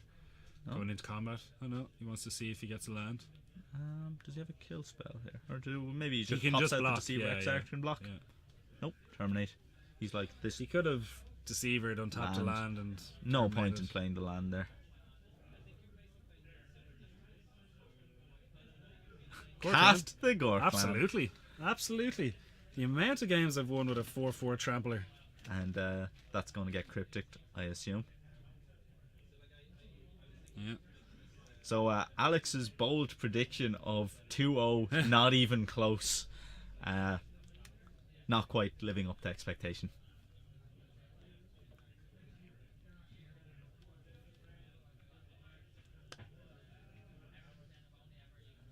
So we're going to see Cryptic, as you predicted. I assume so. Literally with this sort of play from Sander, it's either they have the twin combo and I've lost, or they have the Cryptic and I've lost. Let's see what we got here. Another Gorklan, okay. Go Gorklan. Alright. Do we have a Snapcaster Terminate? Bosh. Pestermite. Untap your... Oh, Tap okay. your dude down. Tap your guy. Do we have the twin? No, he doesn't. Swing for 2. Pass turn. Tap it down with Deceiver Exarch. Yeah. Oh, we have a Tassiger. Seems better. Oh. Tassiger is actually... Another! Now... Yeah. And then cast your Gorklan. Okay. Brilliant. So, Tassiger... matches... Sander's like, alright, I got these Come 2 on. tanks. You're like, what are you come going on, to do? deck. Come on, deck. So there's a Lightning Bolt. So Deceiver Exarch plus Lightning Bolt deals pretty well. But I mean, right now, if Cahill just casts Tassiger, Tassiger's a 4/5. I mean, you know, that's bigger than 4/4. That is bigger than 4/4. The math checks out. Yes, it does. So be interested to see now, does he Tassiger? The only problem is, I like all 3 of those spells in the graveyard, so exiling stuff to cast Tassiger, yeah, that's exactly what I would have done as well. Yeah. Just use the land and keep the other spells. Oh, it's a Murderous Cut. Oh. Foil okay. Murderous Cut. Okay. Swing it for 2. Pass turn. So he's got 2 mana up. Neither of those is a black source, so Choden fun. Chumpy to chump. Sure. Yeah. It's fine 2 for 1ing at this point. It's not. When he's so far on card advantage, you're like 2 for 1ing is not where I want to be. Kyle just 2 for 1. No, I know, but that's what I'm saying. 2 for 1ing doesn't matter because the card advantage is so one-sided. Yeah. It just shows Kyle can That's be like, what I was saying. yeah, okay. Sorry. We're both saying that, okay? Yeah. There's a communication error. It happens. Snapcaster Lightning Bolt. Is that a Japanese Snapcaster?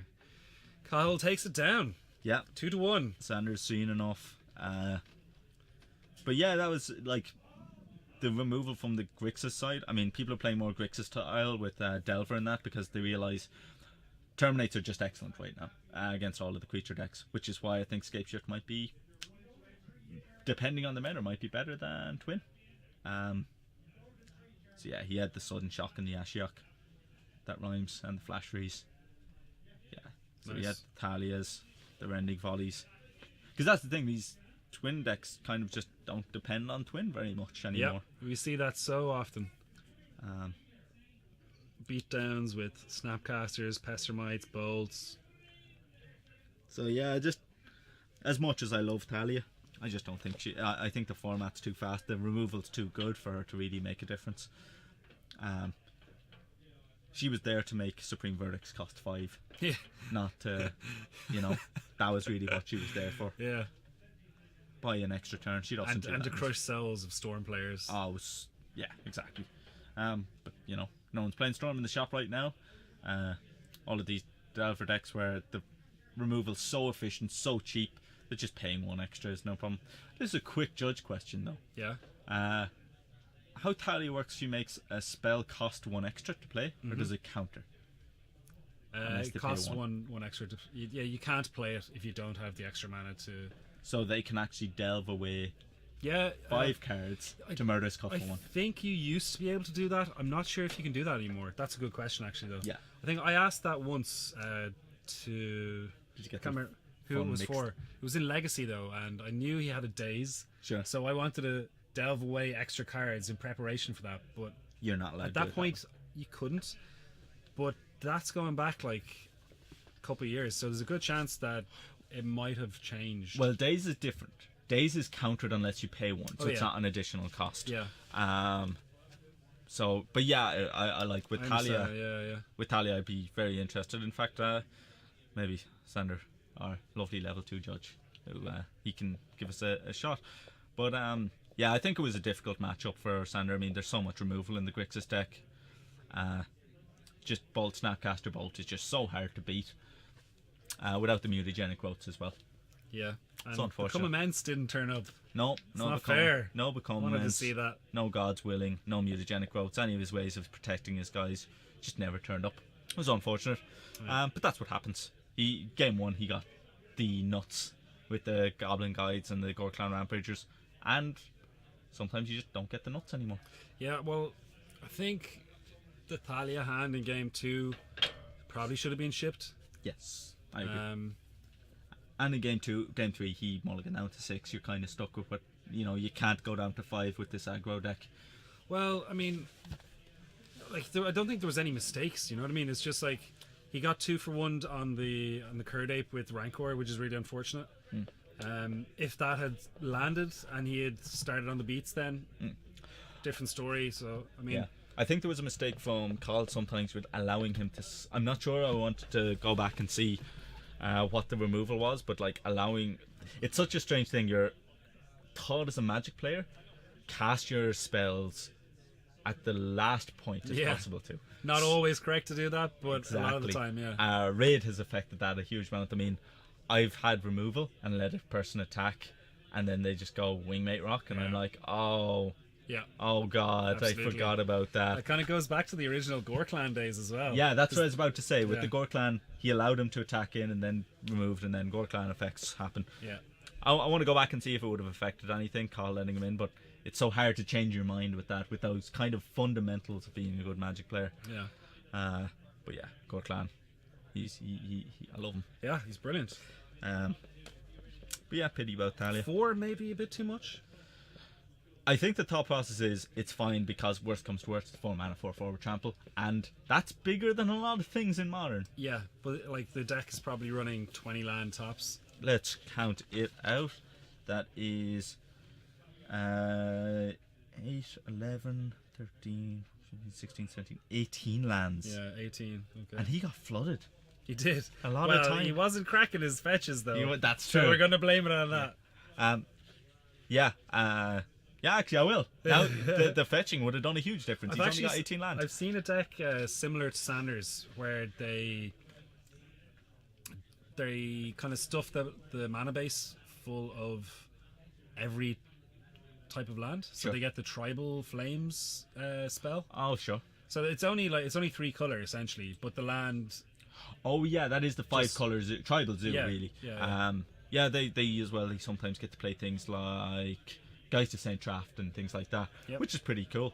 But yeah, no. 3 mana for a threat is a lot of mana though. Yeah, I'm behind the Gore Clan Rampager, 4 of, because if you think about it this way, either you don't have enough lands to cast it, meaning you will definitely have enough creatures and that to use its ability, Yeah.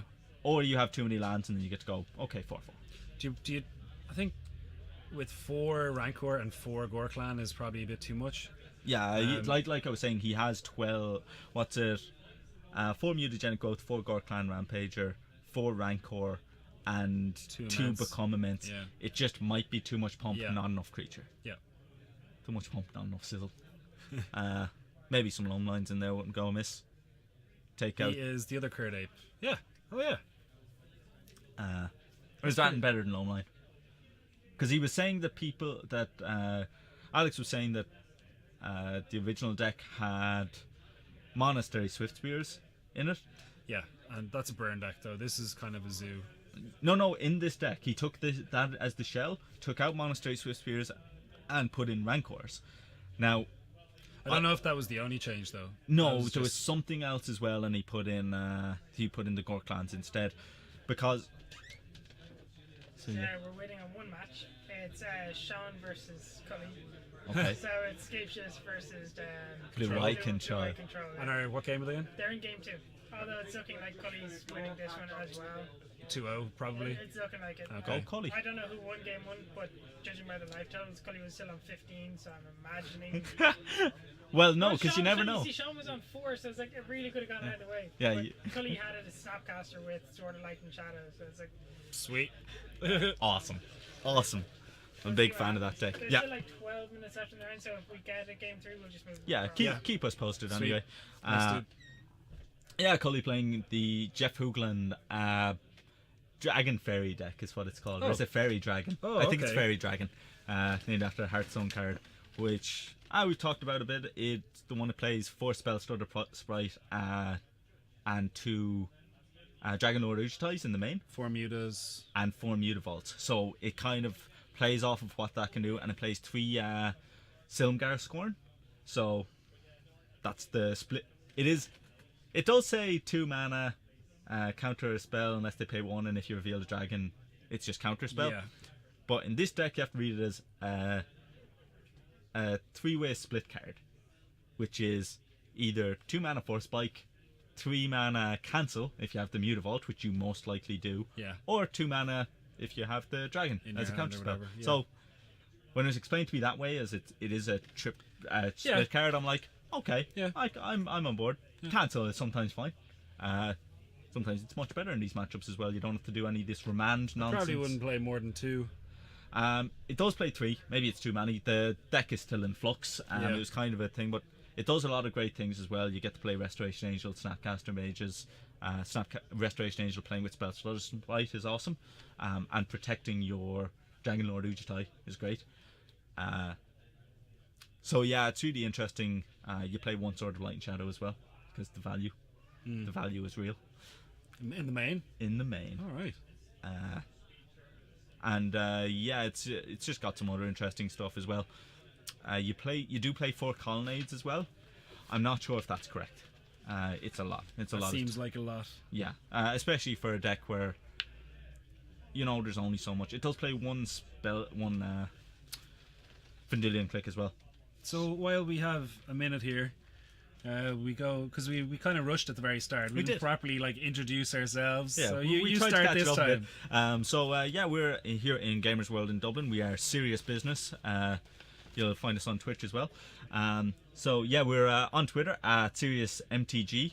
We're also at Serious Business IRL. What site is that for? Facebook. On Facebook, we're Serious Business IRL. So as well, if you, it looks like we've gone offline. Hopefully that hasn't taken us off of Twitch. But yeah, if you go on to that on our Facebook page and our Twitter, we'll keep you posted whenever we're going to be doing a stream. Usually it's every Wednesday at about 6:30. That's when we do what we're doing tonight, which is Modern Wednesdays. That's part of the game night with Star City Games. We're giving away tokens. It's part of a league. It's going to be great. Actually, what we're going to be doing now is, before every event, we're going to post up the standings of the scores of the people at the top of the league. You'll be able to pick out your favourites, get their t-shirts, put their faces on. It's gonna Cheer be, for them. Yeah, cheer for them. It's going to be awesome. Start fan clubs. And There's because it's hotly contested. Like we said, it is to get a position in the Invitational at the during October, the end of the year of Magic, and if you have already got your Invitational and you win this, you get a box, whichever box you want, either of Magic Origins when it comes out, or Dragons of Tarkir, because it's one of the few sets that has increased in value since it's been opened. Wow. Yeah, because all the cards, like things like Dragon Lord Uchitai was $5, and then people went, "Oh, this card's insane, $30." Cards like even some of the uncommons like Silmgar Scorn has gone up in value. Anticipate's gone up in value since it's seen modern play, which is awesome. yeah. This set's huge value. I'm trying to think. Like Thunderbreak Regent went up in value. Death Mist Raptor has, if I remember correctly. I couldn't believe it when I saw it. It's like $15 now or something. Yeah, its card's awesome. Den Protector's gone up in value. We can blame Daniel Madden or Steve Madden for that. Yeah, that was actually really funny. Seeing what happened there. Steve Madden, one of our Northern Ireland players, he was playing in the Pro Tour. He was playing what's the name of it? Strength of the Fallen. Yeah. A Strength of the Fallen enchantment based deck, but he beat out a Abzan deck primarily by just looping Den Protectors. You go Den Protector, flip it up, get back my Den Protector, block, play a Den Protector, flip up, get a Den Protector back, and eventually he got to get 2 onto the field, which is when it becomes insane, because then you get to get back 1 Den Protector and get back another thing. Yeah. And the Den Protectors, then you make them really big and they're unblockable. I think there might have been an element of devotion to the deck as well. So when you have that much mana, the recycling ability is just incredible. Yeah, it was kind of hilarious, and suddenly the price went from $1, $2, $4, $6, and now I think it's somewhere at like 7 or 8. Is it rare? Yeah. Oh yeah. Yeah. But it's I think the main part is people were like, yeah, sure, it's Eternal Witness. That's grand. It's a slightly more expensive, does a bit of a different thing, Eternal Witness. But it's really that second line that things can't block it unless they have more power than it, or the same or more. People are just like, oh cool, Boon Satyr, swing. That's 7 damage that you cannot block, and people are like, yeah, that's insane. I can't beat that. So yeah, it's really interesting. I really dig that card. A lot of these cards they kind of snuck up on us. Yeah. We didn't know quite how good they were. So, as Alex was saying, this is going to be game 3.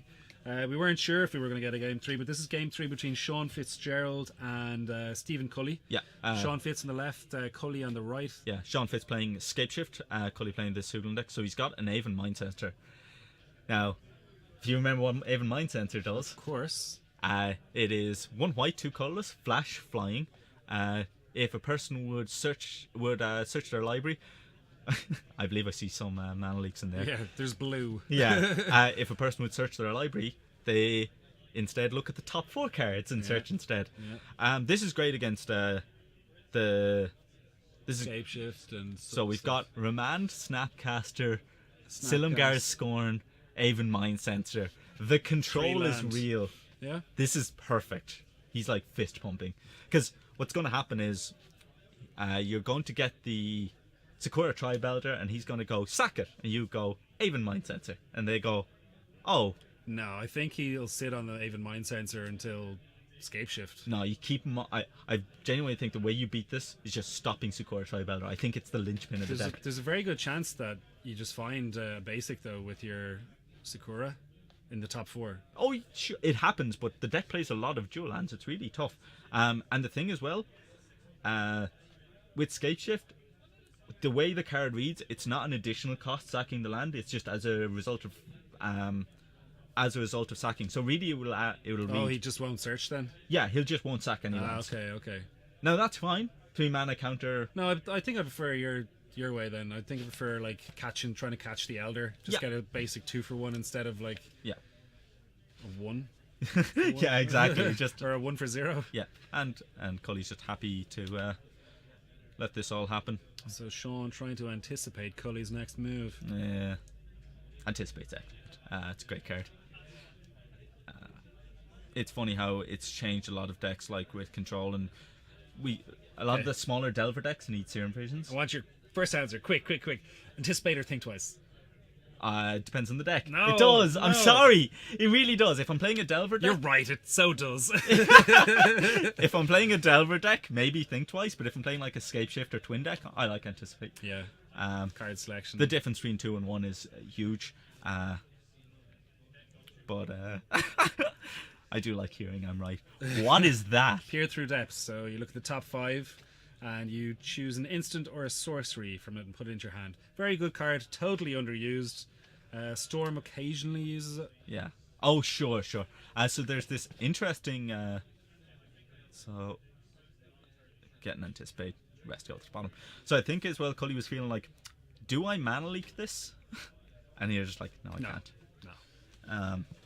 You do not mana leak that. No 4th land. That's awesome for Cully. We do see... now, there is a give and take to this. That does mean, they have 7... or they have a bunch of spells in hand. And he's just going, Aven Mind Sensor, I want to just start... I want to start beating down. So, Cully has tried to sneak in an Aven Mind Sensor here at the end of turn. It has resolved, and he's going Sean to Fitz Dispel. wants to Lightning Bolt it. Yeah, and we're going to get Dispel. Are we going to see We have a counter? options. We have 2 different options here from Sean. He could also Izzet Charm it. Yeah, I think Dispelling the dispel. If he had the lands, he probably would have is a charm to that. But because he's probably going to have to loot, Yeah. he couldn't afford to use it on it. Yeah. I actually. No, that's fair. But I mean, Cully has kept him off of looting for another turn. I think he has Remand. Remand would have been way better. Maybe he had no blue. Actually, he didn't know any blue, did he? Or No, he did. He had one blue. Because Remand just seems better there then. he used blue to dispel. Dispel the dispel. Yeah, of course. Remand would have been better, right? So you're drawing a card, trying to hit that land, Sure. and like Dispel is better to keep for that battle. You know the battle that's coming up over Scape Shift. Yeah. So Dispel is really good to have for that battle, and it's 1 mana. Yeah. Yeah, it was a strange one. I think it's unfortunate that with Lightning Bolt he had to let it resolve. Yeah. Because I'm sure he would have preferred to remand it back. Maybe he should have just remanded it. Sean is now hitting his lands. And here's the a little bit anticipate. better. On both sides, we're seeing anticipate show its head. Do you know a foil one of this common is $15? Come on, what? We have one. It's awesome. $15. $15. What? It's modern playable, buddy. That's true. You're like, it's true, but that's insane.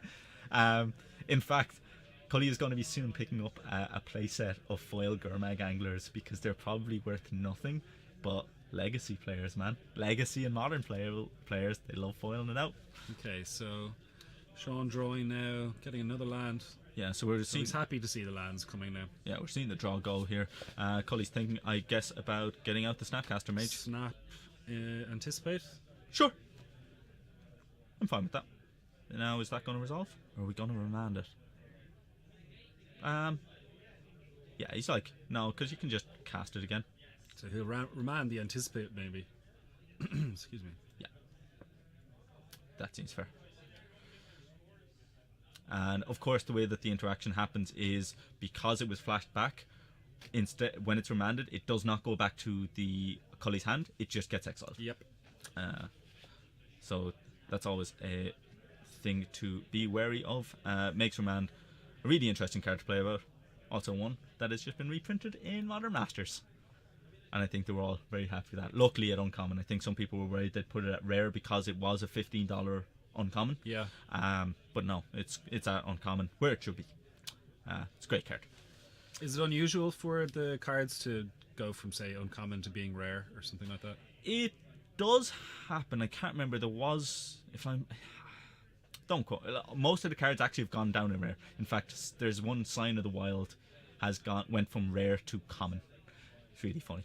So we have the two-man lands now for Cully. Yeah, showing though not attacking with the Mutavault, showing he wants to keep all of his mana open, especially because now we see this Silumgar Scorn is going to be a cancel. Yeah, that's very true. Or maybe a Force Spike. It does happen. It takes a lot of foresight, but potentially you can just kind of soul read your opponent and see if they pay the 1 extra mana, they will not be able to cast their next counter spell, and then I get to counter them. The soul read. Soul read's always good. And that's SOUL as opposed from like Sol Ring. SOL. Yeah. I love a soul read. And as opposed to the slow read, that's a Dan Gilligan special. He'll get the right answer, but it'll be very slow getting there. So we have the tap land come in. Now that's going to always be telling you that either Sean is not confident in fighting over Scape Shift he has, or he doesn't have it. So he's going to bounce the Mutavault.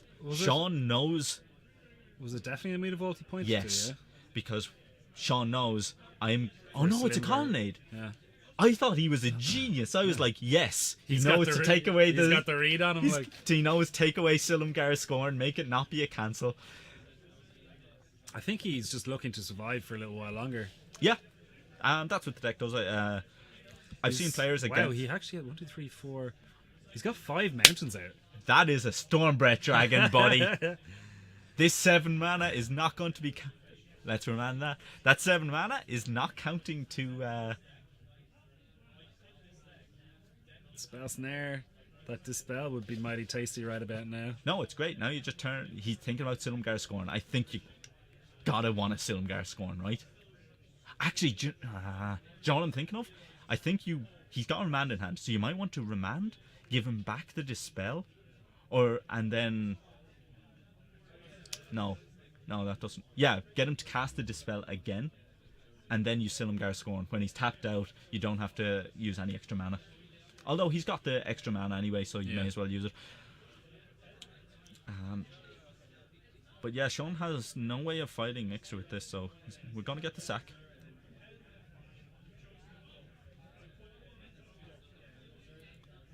So I'm interested now. Yeah. What Cully's line of kind of attack is here. But it's amazing how this fight over this Stormbreath has kind of changed a lot of things. It's no Teferi now. I'm still blown away by that Teferi play, Yeah, and absolutely. that was insane. Like, just that's so good. I don't think Dan will forget that anytime soon. I guarantee you next week we're going to see a Teferi and Dan sideboard. He's like, Teferi Reanimator gifts control. yeah, he's just like, Teferi blew me out. It blew me out so hard. I need to play it again. So yeah, we're going to see the Silumgar scorn here. Play it as a cancel by activating the Mutavault, making it a dragon. Yep. Now, luckily as well, Sean does not have any red source open to present a lightning bolt that can kill the Mutavault in response. Yeah. Because if you reveal the dragon from your hand, then it doesn't matter on resolution of the spell, you've already revealed the dragon. Yeah. But if the dragon is not on your field when Silumgar Scorn resolves, then it is no longer just a counter spell. Wow. It becomes a force point. Yeah, that's so unusual for a card to have that. Like, yeah, the way it's worded, Yeah. as an additional cost, you can reveal it. Or if you have revealed a dragon and you have one, or you have one on the field. but it is at the time of it being cast, though, At the- isn't it? If you have the dragon on the field, Yeah. it is both time of casting and resolution. Checks again. Wow. Yeah, if you reveal the card, it does the Yeah. same, but you've already revealed it, and nothing can change that. It's very strange. That's a strange I one, know, right? it's weird, isn't it? It's really strange, and they kind of worded it as best they could, but it's definitely a corner case you have to check out. So, Sean does have the Scape Shift in hand. He has 1, 2, 3, 4. He has 5 mountains out. Now, Sean does play 6 mountains. We saw 2 weeks ago, I believe it was, that he only had 5 mountains in his deck. And there was a... It's go Oh, time. he had 10 mountains and he had 5 out, and he thought... It so is go time. here's going to be the fight. On Cully's side, he has the remand and a few more. Sean has a cryptic and a remand. of his own. Yeah. Yeah, you definitely remand here. And an Is It Charm. He might just have it. So you let Sean's remand happen. You get back your remand. So he's going to draw a card now. Yeah, Then you remand the Scape Shift again. sure. And now Sean, is it Charms? Or what's that other card? Echoing Truth. So that's a bounce spell. So he's going to Is It Charm, and now Cully has to have the Dispel here. Does he And he- have it? He Here he has a Spell spell- Snare! Oh, Boom! Sweet. Sweet. Oh, so that Scape Shift goes back to his hand. Cully gets to draw a card. And Good. Why did he turn? draw a card? Off his Oh, okay, remand. sorry. Yeah. That was exciting. That was a nice little flurry of cells. It looks like we're on to turns. I don't know what turn it is. well, 'cause is that it's- the dice there? Is that, Yeah. or has that been there the whole time? No, I think that's the turn dice. Yeah, we're seeing here it's turn 3. Okay, cool. Okay, so we're going to see, can Cully put it away? Because this is the weird thing with the Celestial Colonnade. You really need to have the spells back up. I think he's doing some math. So he has to pay 4 for the Colonnade. So he actually has to tap out if he wants to attack with Colonnade and Mutavault. If that's not killing Sean this turn, it's not worth it. He's got some maths. I'd love to know the life totals. Because if he's not killing him this turn, he's not tapping out. And because he's taking so long, I'm going to assume that Sean is not on 8 life. But he also is factoring in the fact that Colonnade has Vigilance. So yeah, he's going to get in with the Mutavault. He's going to get in for 4. I guess, yeah, he can't just tap out. Yeah. So Cully does still have the Silumgar Scorn in hand. Sean has a Cryptic, I believe. So he's got a Snapcaster. That's going to be a huge deal. Yeah. And he's not even bluffing. Hiding it, yeah. Yeah, he's just like, I'm looking at my graveyard. So, I'm going to be snapcasting this turn. I have Snapcaster. Do you have enough ways of fighting? So Cully has the Colonnade. Or he's got the Silumgar Scorn. And I don't know what else. But there is only so much mana that...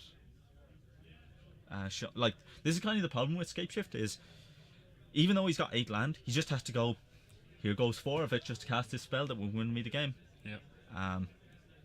So he's going to go Scapeshift. Yeah. And Cully's going to find him. What do we got? So he's activate Mutavault, is it? Yeah, he's going to activate Mutavault. He's going to fetch. Sure. So it looks like Cully is on 12 life, and I believe that Sean is on... 5? Yeah, it looks like 5. So, I mean, this really does come down to it. Sean's like, I have to fight this. I have no way of... Well, no, actually, yeah, it's... Sean could play for a draw by using his Cryptic to tap down the team, but that doesn't seem great. He's just like, no, I want to win this one. I'm not playing for a draw. I want to win this. Yeah. So... But, I mean... So, he's going to Silumgar Scorn. So, 1 to activate Mutavault, 2 for a Silumgar Scorn. Yeah, so he played a cancel. And that's fine. So, what we were talking about earlier now, if Sean has a removal spell, Yes. he can kill this Mutavault and then pay 1. Is that correct? So he can actually, if he had an Izzet Charm in hand, he could Izzet Charm it, do 2 damage to it, and then it will make it that Silumgar Scorn is effectively a Force Spike. But alternatively, if he's got the Izzet Charm anyway, to kill it, Cully will just counter. You know, I mean, it's so he's got the Snapcaster Mage. He just has to be like, okay, yeah. So I think maybe Sean is looking at, can he Izzet Charm the Mutavault? Yeah, I think that's what he's asking right now.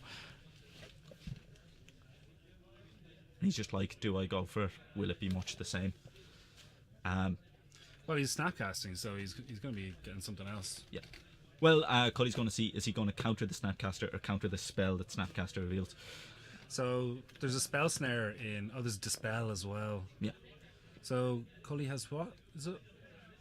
I don't know. He has a land and a blue spell. If that blue spell is a counter spell, this game's in, like, I think he has it.